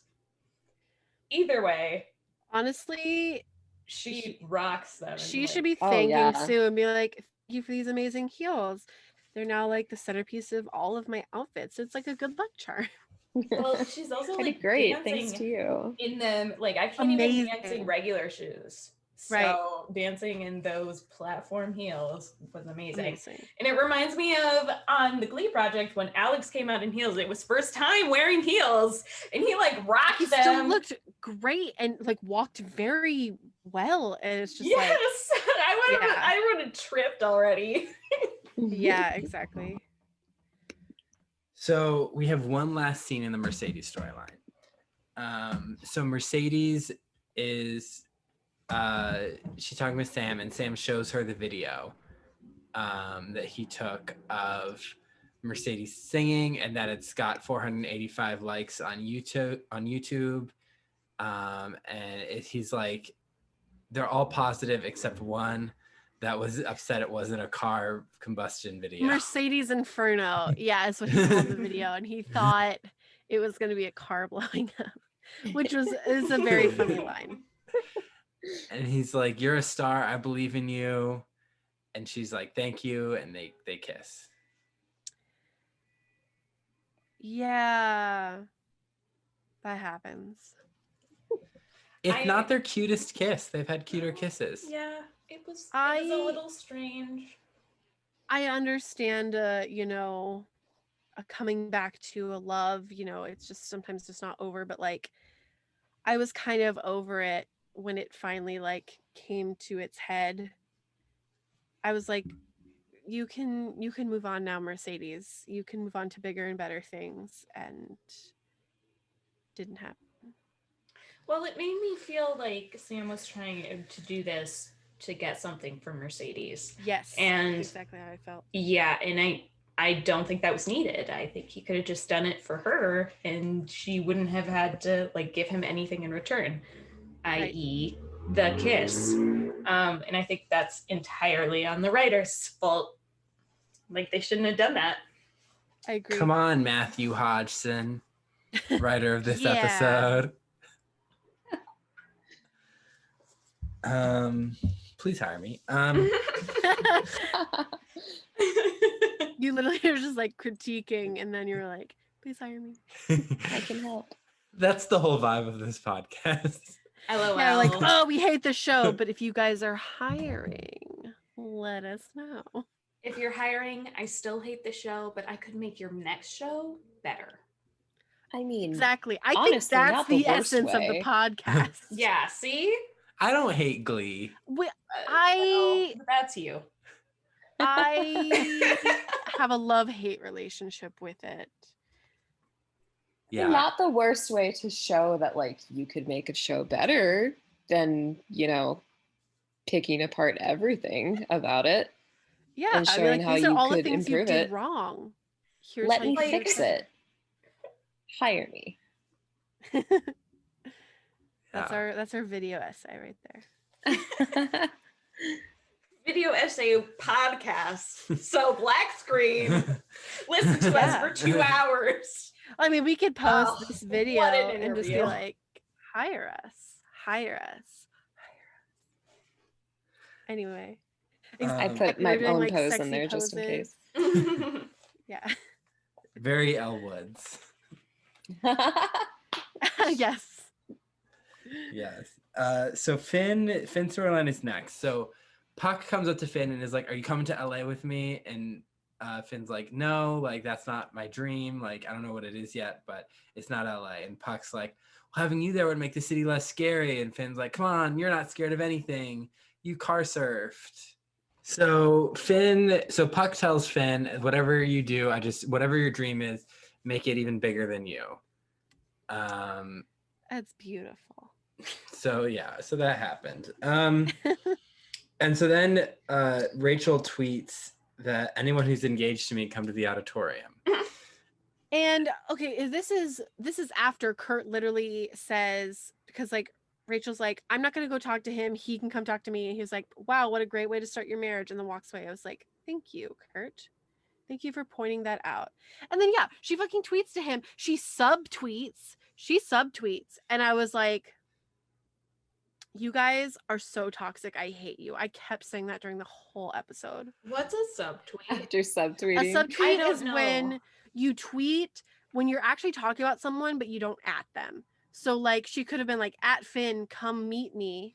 That would be like a direct tweet. But because she was like, "Anyone who is engaged to me should come to the auditorium," that's a subtweet because she's talking to him, but she's just putting it out into the ether without adding him. So, I have no time for that shit. Same. So hot I don't have a Twitter. take. Oh, I God, really liked Finchel this episode. I got back on board. Cullen, she is so toxic. disappointed. She is still being very toxic. She's literally finally just coming to terms with, "Oh, we're going to be in a partnership. I need to respect him." And yet she only is really like pushing this because like she still just like needs him to be successful. She needs him to figure it out because it's stressing her out. I felt like she really was supporting him and she wanted him to succeed. I felt like that until he. Well, we'll get there. So basically, yeah, she's like, "You're right. This is a partnership. It's been all about me. We should focus on what you want to do, and I want to help you find what you want to do. And I don't like not talking to you." And he's like, "Same." And she's like, I prepared a song just in case the words didn't go well," which typical Rachel. And she sings, "How deep is your love?" And at the beginning of the song is all like, "I feel you in the sun, I feel you in the rain." And it's like, is a song about Jesus? Yes. That's what your brain went? Yes, this disco song is about Jesus. I didn't realize this was a disco song. Yes, it's also Isn't it all from disco? Saturday Night Fever. Oh, Yeah. really? Oh, I've only heard didn't a realize cover that of one was this too. song by an a cappella group. So Right. So afterwards It's the Bee Gees, I think. Yeah, that's right. Yeah. So afterwards, they have a conversation with Will and Emma in the counseling office, and they're going over pamphlets for different schools. And she's like, "Here's all the schools where you could get athletic scholarships, and here are all the ones with the shiny, glossy paper that got you all excited." That was a great line. That was great. It was funny. Yeah. Yeah. So Finn takes them all, and he's like, "Yeah, I'll take some time by myself to read these over." And yeah, then because she was like, "Well, what do you think? Is there a dream in there?" And I'm like, he literally just got them. He's been in there for maybe 15 minutes. Give him a minute, Right. Yeah. maybe. And so he's like, I'm going to look these over. And then he turns the corner and he throws them all away. Or he recycles them. Yes, I was going to say he Yeah. recycles them. Good boy. Good boy. That's why we love Finn. Finn. So responsible. And then Will confronts him and is like, I found these I saw that you threw them all away. I could tell that you were just faking it in there. And he's like, what I was supposed to do? Rachel was all happy and smiley and proud of me. But he's like, I'm lost. I'm a loser. She's going to find out I'm a loser. And he's like, is that what you're afraid of? Because it's not true. You're amazing. And he's like, I just want something that makes me feel like, I'm on the field and the crowd is cheering, or I'm performing and the crowd is cheering. And he's like, well, we'll find you something that captures that feeling. And he's like, feeling of what? Of being young? Yikes. Which, I don't know, was kind of strange to me because he's still, like, and this is just like a total outsider's point of view, but he's so very young. Yeah. And he's just like, what is youth like? Like, you tell me, you're 18 years old. Yeah. No, that's a great accurate. point. Was it last week or the week before? He literally said, like, he basically said the equivalent of, like, my life is over. This was a couple episodes ago. My life is over. Like, You're not out of high school. There's nothing else I can do. Like, I'm out of time. That was like the essential, like the essence of his line. And I was just like, what are you talking about? There's literally like no healthy 18-year-old is going to be like, I want to feel young again. Right. No, absolutely not. It doesn't Right. exist. There's no concept. No. Like, I think I may have said that when I was 18. Was I okay? No. That's exactly why it was concerning when I heard, I keep calling him Jake. God damn it. Yes, Rachel texted me and she was like, okay, quick question. Jake and Rachel, are they like old enough to be engaged? And I was like, yeah, they're both 18. Also, his name is Finn. You were so nice about it. You were like, also, like, side note, you got the completely fucking wrong name. Also, he does kind of look like a Jake in general. So, like, I'm like, I can see it. See, the Jake I was thinking of is a fucking dog. So, like, I'm thinking, like, Jake and Finn from Adventure Time, Yes. and I keep getting them mixed up. Yes. So, I'm Valid. amazed I Yeah, haven't said it. Like I said before, same more. energy. Same energy, honestly. Yeah. I mean, even I got that after one episode. But yeah, still, like, you're 18, dude. Like, you've got time. Yeah. You're still young. Mm-hmm. Will tells Finn to watch Saturday Night Fever. I had no idea that that's what he put on because he never says it. Because so basically he puts in the tape and my roommate was like, oh, it said Saturday night something. Because my thought was, oh, he's going to be forced to watch a tape of himself performing. That's what I thought was going to happen. But nope, he just puts on this tape. I didn't see what it said. And then he's like, you're going to watch this and I'm going to leave the room. And then that was it. And I was like, what's happening? I had no idea what he was watching. Honestly, I was getting flashbacks to like my health class when you would just put a tape in those really old ass TVs. And then You'd have to watch watch something for like a half have hour. to watch Like, A Miracle roll of in. Life. Yeah. Be coming out. And I was We like, were what gross is he as making him watch? teenagers. And like we'd already seen it at least 3 times because of different health classes. And by the time we got to physiology, our teacher put this on and we're like, do we really have to watch this? We've already seen it. And so we're like, let's have fun with it. Rewind it and we can watch the baby go back in.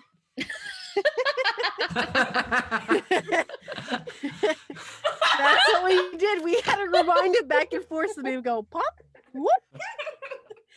And that was my 12th grade or 11th grade physiology class. There's probably one kid Learned a who lot. hadn't seen it before and was like too It scared was like, to say this is anything. horrifying. Yeah.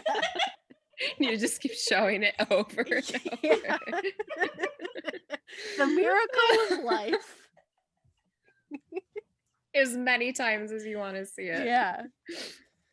So Oh my god. so Finn watches the movie and he's like, it speaks to him, and he sings with Rachel More Than a Woman. And they It's a good dance. cover. It definitely was pushing his vocal range. Yeah, there's It a lot was- of falsetto. Oh, I didn't like it. Let's go down the falsetto range. Okay. Blaine, perfect. Chef's kiss. Shu, hated it, but it wasn't bad. I just hated it because I hate him. Joe, fine. It was fine. Finn, rough. But you know what? I'm proud of him. He did it. He pulled it off really well for He someone whose did. voice I is have to not say, designed for he falsetto. tried. I agree. You It was a didn't little even rough, mention Kurt, and that's like his normal range. on Kurt, this yeah, show. Kurt's always in falsetto or like alto. Yeah. But while they're singing, we also get Blaine and Kurt and Santana and Brittany and Mike and Tina dancing. Okay, Mike Chang looked so weird in those bell bottoms. I think it's because he's like more skinny and he's not like, I don't know. It was very like awkward. But also I'm just like, I think bell bottoms are just awkward in general. Well, I don't think hated there's anyone who looks good everything in them. about the Yeah. males' costumes. Yes, I the really like man's the dresses though. the ladies look great. Mhm. The men, I have to say, I did like Finn's shirt though. Didn't love the bell bottoms. So when I first saw the bell bottoms, I literally was like, oh my God, he's dressed like Shaggy. And then it panned up or tilted up to his shirt. It's a blue shirt. I was like, okay, he's not dressed like Shaggy. Why was he singing this song? Because one, it's in Saturday Night Fever. Two, his spiel was like, I know what I want to sing for our assignment this week, but I need a partner. Actually, I need you. And so he's basically but singing the assignment was Saturday Night Fever. And to think about what your dream is. And his dream is Rachel. okay. That's what I didn't understand really. But his dream is also, he realizes he wants to be an actor, and he says he wants to go to Inside the Actors Studio, and Rachel's Well, that like, comes it's just later. called the Actor Studio. It's So just he the doesn't ever actor's have to studio. justify himself to the classroom. He never has to do that. Am I right? He just sings Yeah. the song. So yeah, Mhm. I think like to the classroom, his dream is Rachel is my dream. My woman is my dream. She's more than a woman. She is whatever. Anyway, I'm like trying to apply this to Finchel and I'm like, I can't. And so basically like that's that. But yeah, like outside of just that tiny performance, the song doesn't really make sense. It's because his dream is to become an actor. But it does seem like his dream to go be a student inside the actor's studio is for Rachel. And like he says like it is for me, blah blah blah, but like with the song it makes it seem a lot like it's about Rachel still. I felt like There's not really a disco song about acting. Yeah. I don't know. To me, it felt genuine. It felt like it was for him. He wanted to be an actor. But that scene comes after this song, right? Yeah. Where he reveals that he wants to be an actor. See, I don't think it's very genuine because we never see him act ever. We have in the episode that has been unanimously named the worst episode of Glee because we didn't give anyone any other choice. The Rocky Horror Glee show. Oh yeah. But yeah, other than that, like he hasn't really shown any interest in acting, and it makes me think like, how the fuck is he gonna get into the actor's studio if he doesn't have an actual acting resume? He's 18. Anyway. He has time. That's true, but doesn't he say? Oh, maybe he says I want to apply. Maybe he doesn't say I applied to. Yeah, he says he wants to apply. Okay. Yeah. All right, so he has there time. was like more of a basis.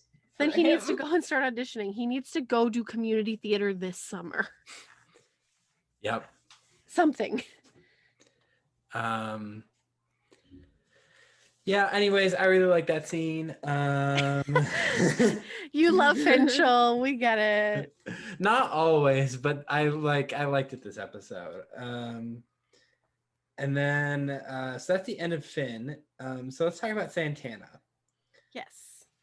Santana sings If I Can't Have You. Oh, so good. So good. I loved her outfit too. Oh, she looked so good. I loved the song. I need a reminder, guys. It's not coming to my If head. I can't, If I can't have you. I don't want nobody, baby.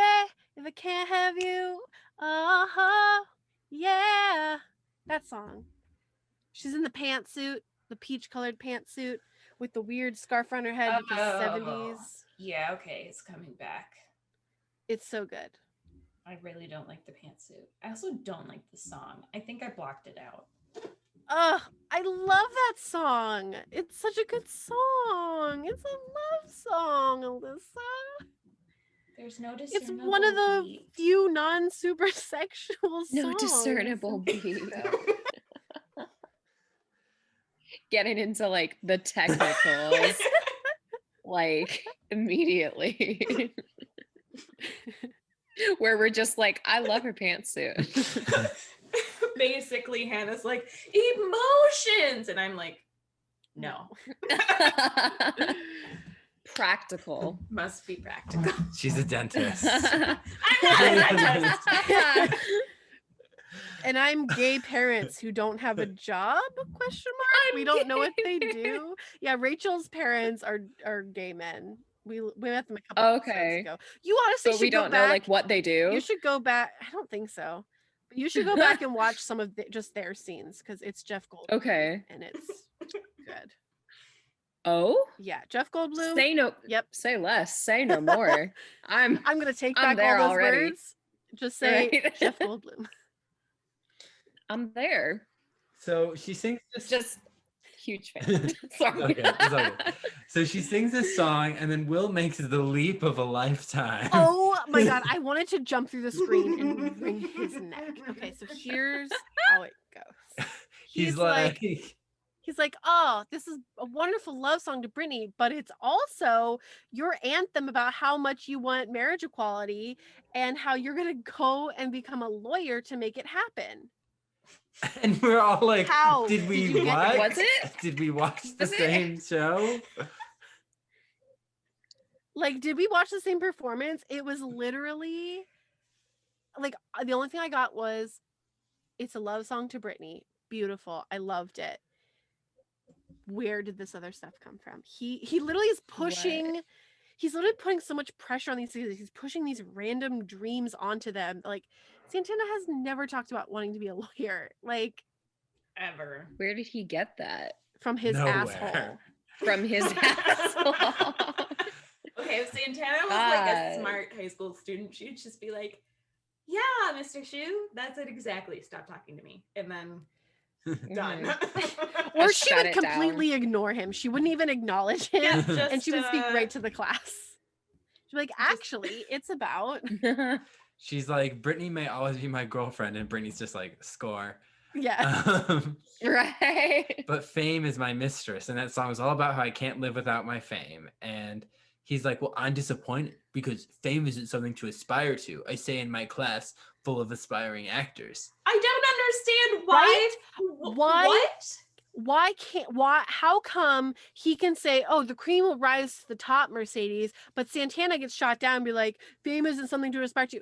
Like, Fame is it because absolutely something Mercedes to aspire to. is it because first of all. Mercedes framed it specifically as she wants to be an iconic singer and Santana's just like, I just want to be famous? Like, is he Yeah. like shaming her for that? Rachel has been Right. after fame since day one. Fame, star. That's all she wants. She wants the star.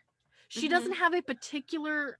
She wants to be Barbara and Patti LuPone, but like, Well, we know doesn't that she have- wants to be Broadway famous. Yes, but like, fame. She wants fame. That's really what she wants. She wants to be a star. So the only reason why Shu is being like, Santana, stop, you can't want to be famous, is because she doesn't have a specific thing she wants to be famous in. Or I think there is something more to the fact that I think he looks down on Santana in a lot of ways because of who she is. Yeah, that's what I think. I She's think a that very sexual woman of color. yes, I think there is something to her being an LGBTQ, just like Shakespeare. And she is a woman of color. She comes from Lima Heights adjacent, so she's got a certain persona and a background that I think he's turning into something very negative. That's what I think. Well, He's I not would giving her credit. agree with you, except that none of those things come up specifically with him really ever, except in this stupid Spanish teacher episode, But in which he doesn't really think, acknowledge it. But I think it's the show putting that into Shu. Like the show often treats her as. So you're saying the problem is with the writers doing. But they put it into Shu. They use Shu as their vehicle this episode. This is what I think.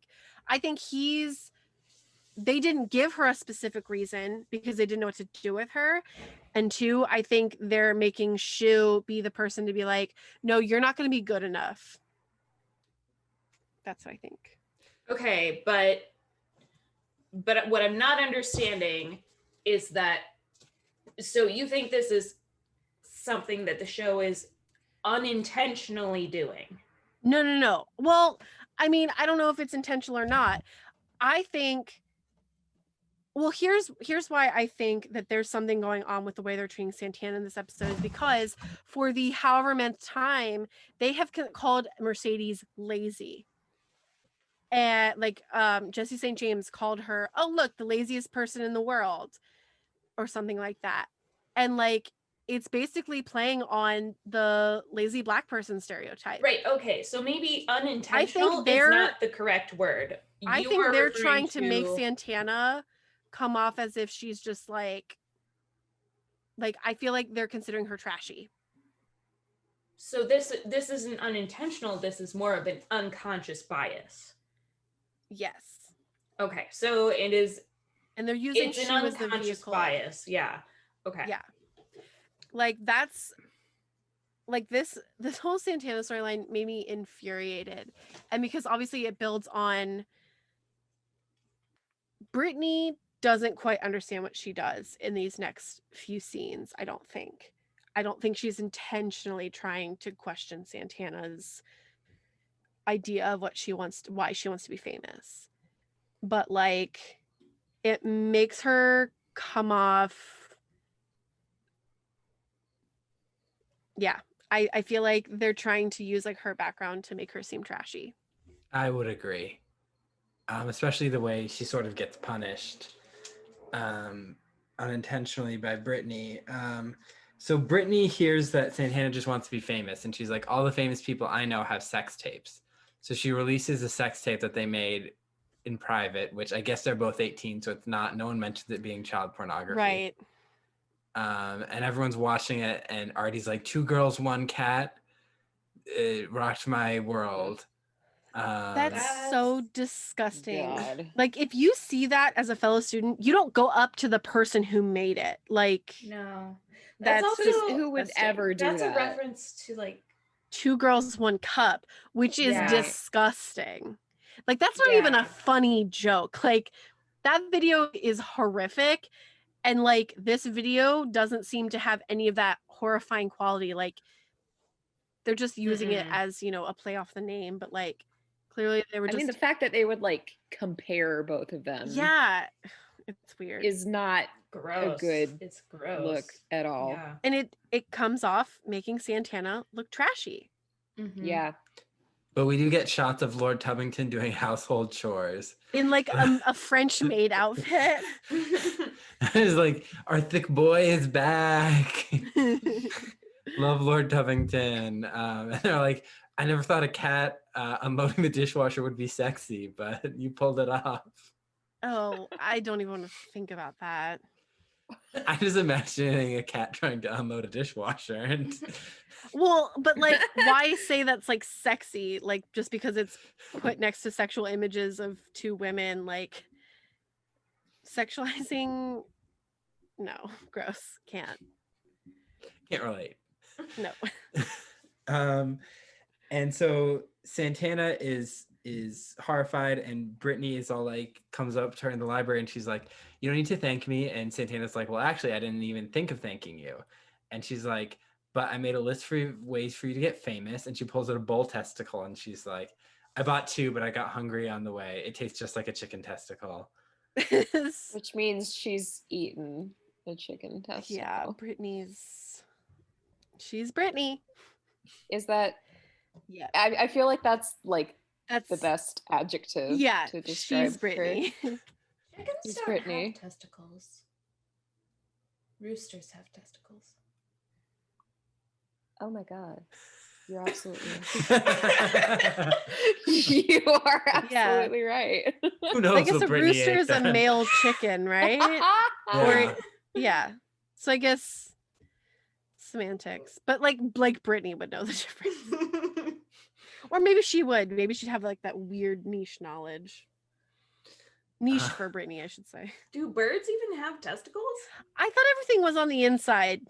I'm pretty sure it is. I don't think birds have testicles. I don't want to look it up. Like You don't want that might- on your Google search history. Don't do it. I think that might be Absolutely like no, I don't. purely a mammal thing. do chickens have balls? No, I'm not gonna. Yeah, I just see your face contemplating, like, am I gonna do that? No, I'm not.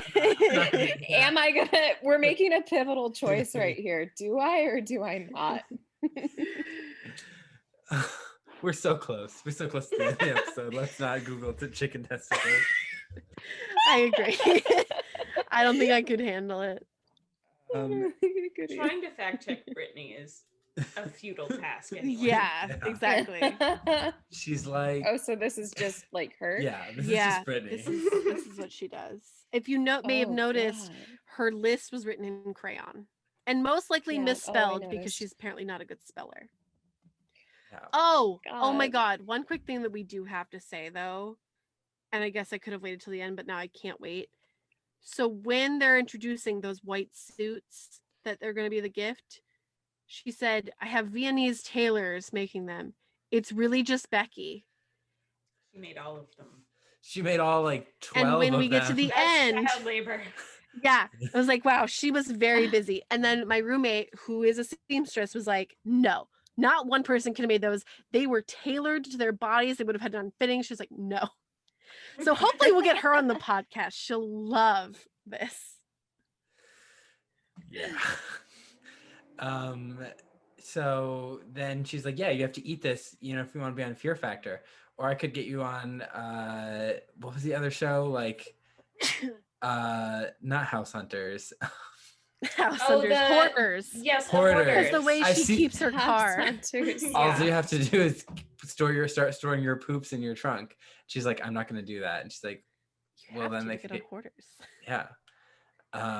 And she's like, yeah, just get on a reality TV show. Like if you want to be like Snooki famous. And Santana's like, I But don't without all want the this. blackout drinking, I think she said. Yeah. Well, like, and here's the thing that's kind of interesting to me is that people actually do that to get famous. Yes. It is a perfectly legitimate desire If that's what you want to to do. have. Yeah, Yeah. exactly. I'm not saying that I would do that or that anybody really should be doing that. I wanted to be But on I Big do. Brother. I thought I'd be really good at it, and then I realized, like, no, I take things way too personally. So I couldn't be on that show. There's this girl on the internet who wants to be desperately famous, and she's the one who made up the Kanye West and Jeffree Star rumors. Oh, my I God. didn't know this. Wait, we can trace that back to a single person? Yeah, she made it up. She's been on Dr. Phil because her friends put her on Dr. Phil because they were concerned about her. I mean, I guess I would be too after that. She has a but if song you're called- I don't know if okay, I'd put somebody. If you're really concerned about your friend who Don't really put him on wants to be Dr. Phil. famous, Don't put put him them on Dr. Phil. Also, Yeah. clearly, you also want to be on Dr. Phil, so maybe everyone needs to get new friends. Mhm. Sounds Yeah. like a plan. Yeah, I think there are many problems in many areas here. Yeah. So yeah, so then there's a meeting with Sue in her office, and Santana's like, I realize now that I don't just want to be famous. I want to be famous for accomplishing something or doing something. And they give her an acceptance letter with a full ride scholarship for the University of Louisville for Question. cheerleading. How It was did her Brittany's application idea. get there? So Brittany just we have applied yet for her. another person applying on behalf of other students, which is fraud, because you have to sign your applications to a college saying that, yes, all this information I put, it's mine, it's me. Yep. This is the second time this has happened. Oh my God. Yeah. And nobody ever said, like, No. hey, this is illegal. Mhm. No, people who write Glee don't know anything. Yeah, Matthew Hodgson. He was like, oh, we did it once. Let's just do it again. Right, exactly. Like, no one questioned it, right? Wrong. But we did. We 10 years questioned. later. Gotcha. Talk about Gotcha. refrigerator Got 'em. logic. The Book 'em, opinions that boys. really matter. Take these children to jail. These fictional children. So Santana is like, well, I don't know if that's it for me, but this would be a good first step. Thank you, Brittany. And Sue is like, yeah, Brittany has some good ideas every once in a while. Also, it's really, really hard to be like a professional cheerleader, especially. Yeah. Also, And it's like that's insane that It's she got also in there. brutal. Yeah. It's also a brutal industry to be in. Like, those people like treat cheerleaders like garbage. They pay them like garbage. Yeah. And like, yeah. So Although full ride is like not garbage. That's really yeah, good. no, that's awesome. That's I mean, really like, good. Sue also says, like, you know, you don't have to be a cheerleader forever, but like, you can get in on the scholarship and go, you know. Oh, what did she say? She said you can go get a business degree and then run a taco stand. I'm sorry, I'm still confused about your ethnicity. Mm, Wow, what a way to round out that scene. right. Glad for that little button line. Yep. Again, equating her to being like just kind of like not aspiring to something. Like, she literally just like, hey, you could get a business degree and then make the taco stand. Like, not that And that's then not an just reduce achievement, it to but that. like, it's just kind of degrading. The way she refers It to is taco stand degrading. isn't like Yes. an enterprising thing. She's just like, oh, just whatever. Yeah. She says it like with disgust. Yes. Or like Yeah. not Disdain. Yeah. disdain. Yes. That's the exact word I was trying to think of. I was like, not pride. Wow. Look at you, Alyssa. Yeah. It was uncomfortable. Yeah. Needless to say. So then at the Yeah. end, they're all in their white suits because apparently everyone got one, and they all sing "Staying Alive." Because yeah, Finn's like, you know what I want to do right now? I want to strut. And then it was Staying Alive, and I was like, oof. Cringe. Yep, and they sing "Staying Alive," and that's the end of the episode. Stay alive. Yeah. Stay alive. That took a while. Stay alive. Okay, I'm not gonna do that anymore, but yeah. There you go. So now it's Tina Tina time. time. Pretty Tina had sure one line. She But she's talked? like, She did. who gets the suit, Mr. Shu? I didn't even. She Wow. had one line. Yep. Wow. Good for her, I guess. Jenna Ushkowitz is making the money just to ask like expository questions and say things like what? Yes, and also to do like little like dance moves like the. Are we sure that Right. she's making good money though? Probably. I think For she's in this like role? the. Yeah, I think she is in like the central cast. Yeah. She's not like also like Court Overstreet, I think, is in the also starring part of the cast, the billing. Yeah. So, and he had more lines than she did this episode. So, you know what? Honestly, Interesting. keep making that money. Yeah, in the past, but yes, In the keep making past, that you're money. Mhm. So now it's time to talk about our MVPs and LVPs. So, Rachel, who is your least valuable player, your least favorite character this week? Well, I can't say I'm a huge fan of Mr. Shu right now. Is that how I'm supposed to be playing it? Yeah. Am I doing Yeah. that? Yeah. Is it just who like I like the least? Yeah. Uh-huh. Because if it's who I like the least, it's Mr. Shu. I did not get great vibes from him. So you're going with Shu. Yeah. Yeah, just I mean for like all the reasons, like dozens of reasons that you guys have listed off. Like I did not like him. Yeah. I almost had him, but I pick him so much. One of these days I'll go back and see how many times he's actually been nominated.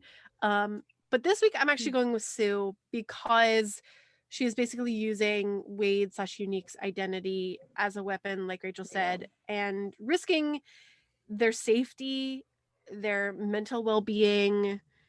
You know, it just wasn't good at all.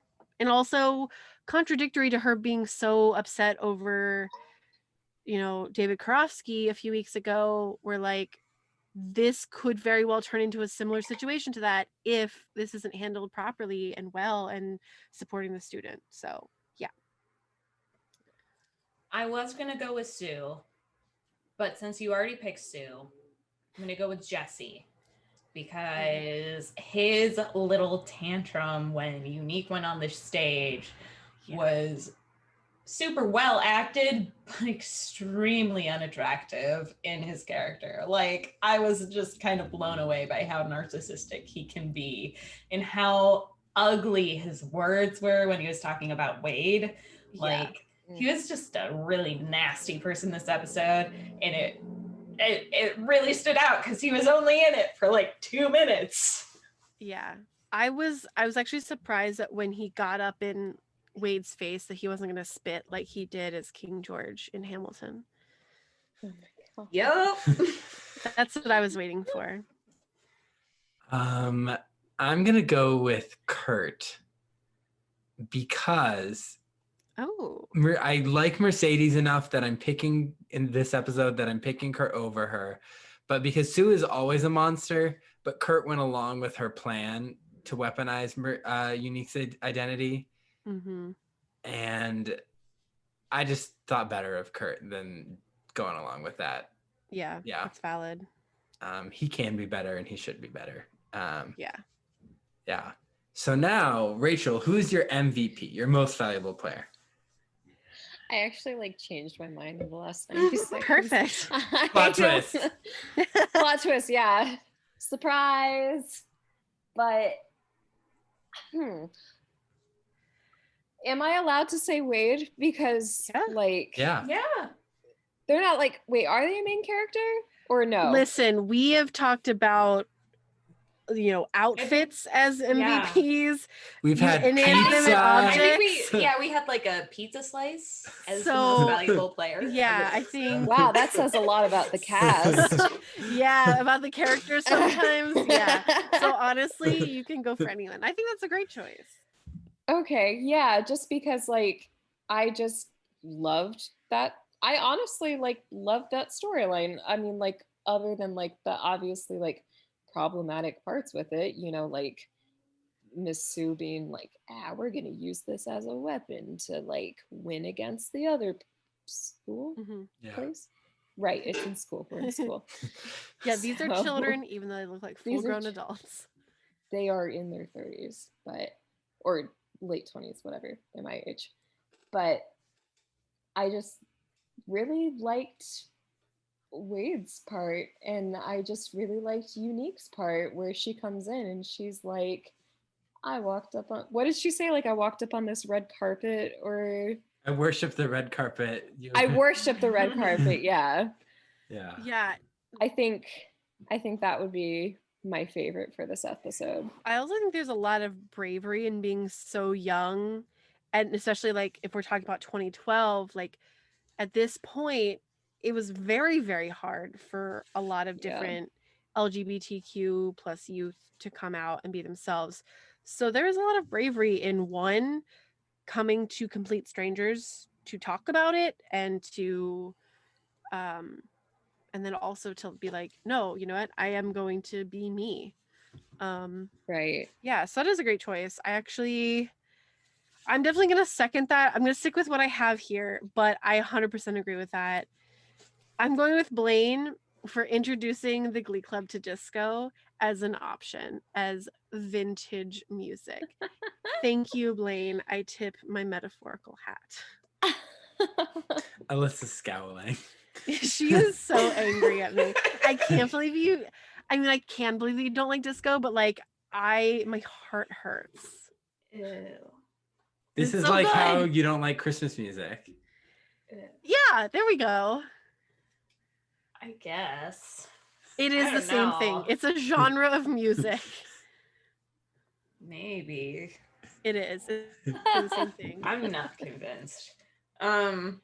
So I'm gonna go also with Wade and or Unique because I'm not sure if they're two separate people or if they're one person, just because I just don't know. Mhm. So specifically though, Unique rocked. She was really, really good on the stage. Yeah. Like Yeah. fantastic. So definitely best part of the episode and super fun to watch. Mhm. So Oh, yeah. I have an honorable mention to Becky for making all those suits. Yes.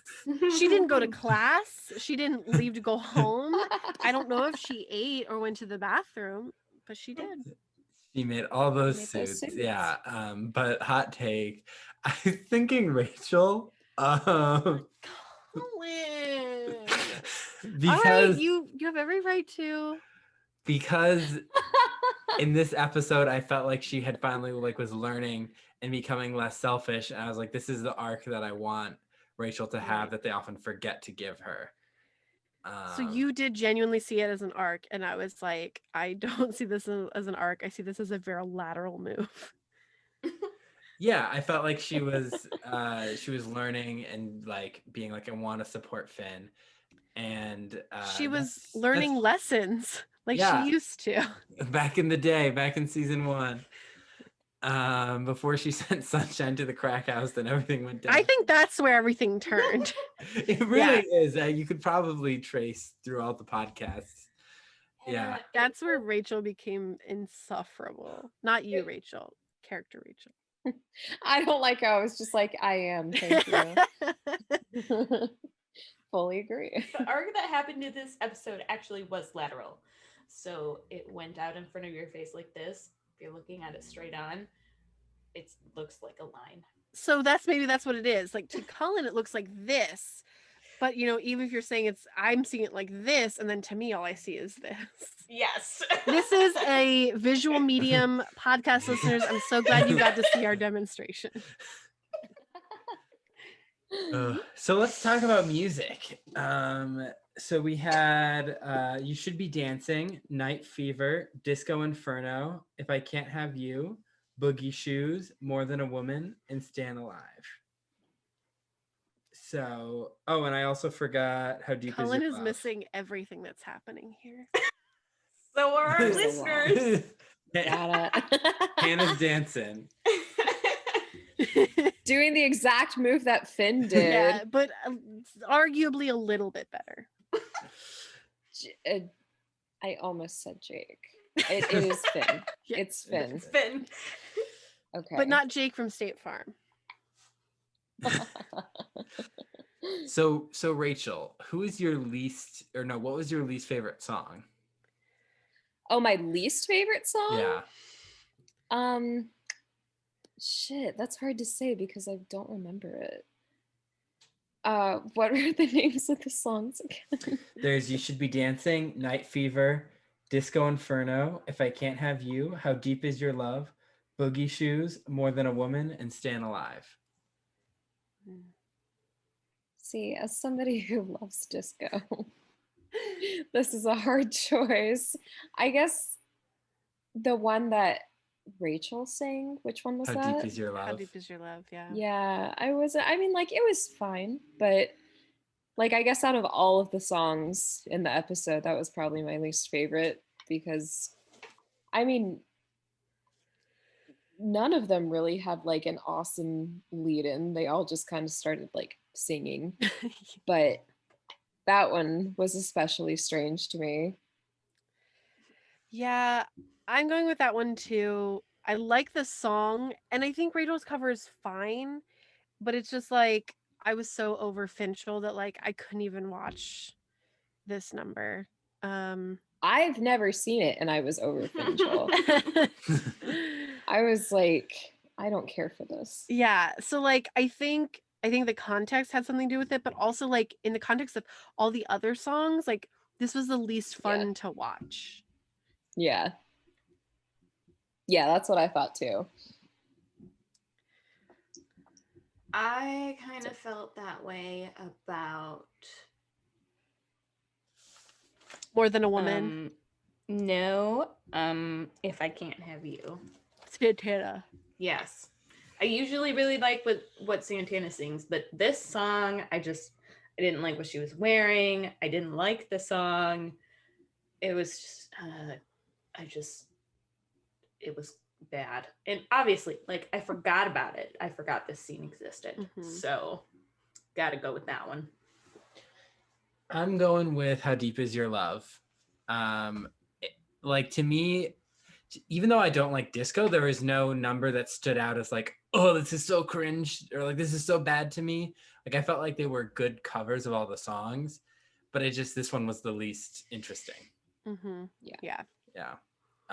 So now, Rachel, what was your favorite song? Boogie Shoes. Wait, Gonna put chill, on Rachel. my boogie shoes. Yes. Boogie with you. I thoroughly enjoyed that. I loved the singing. I loved the dancing. I loved Unique's outfit. I loved everything. Everything was so perfect in that song to me. Something interesting about Vocal Adrenaline, though, is that they're a much smaller team now. I think Jesse scaled them down. I think that's what happened there. Because there used to be like 30 of them, and it was aggressive. Oh my god! But now there's only like 15, maybe 20.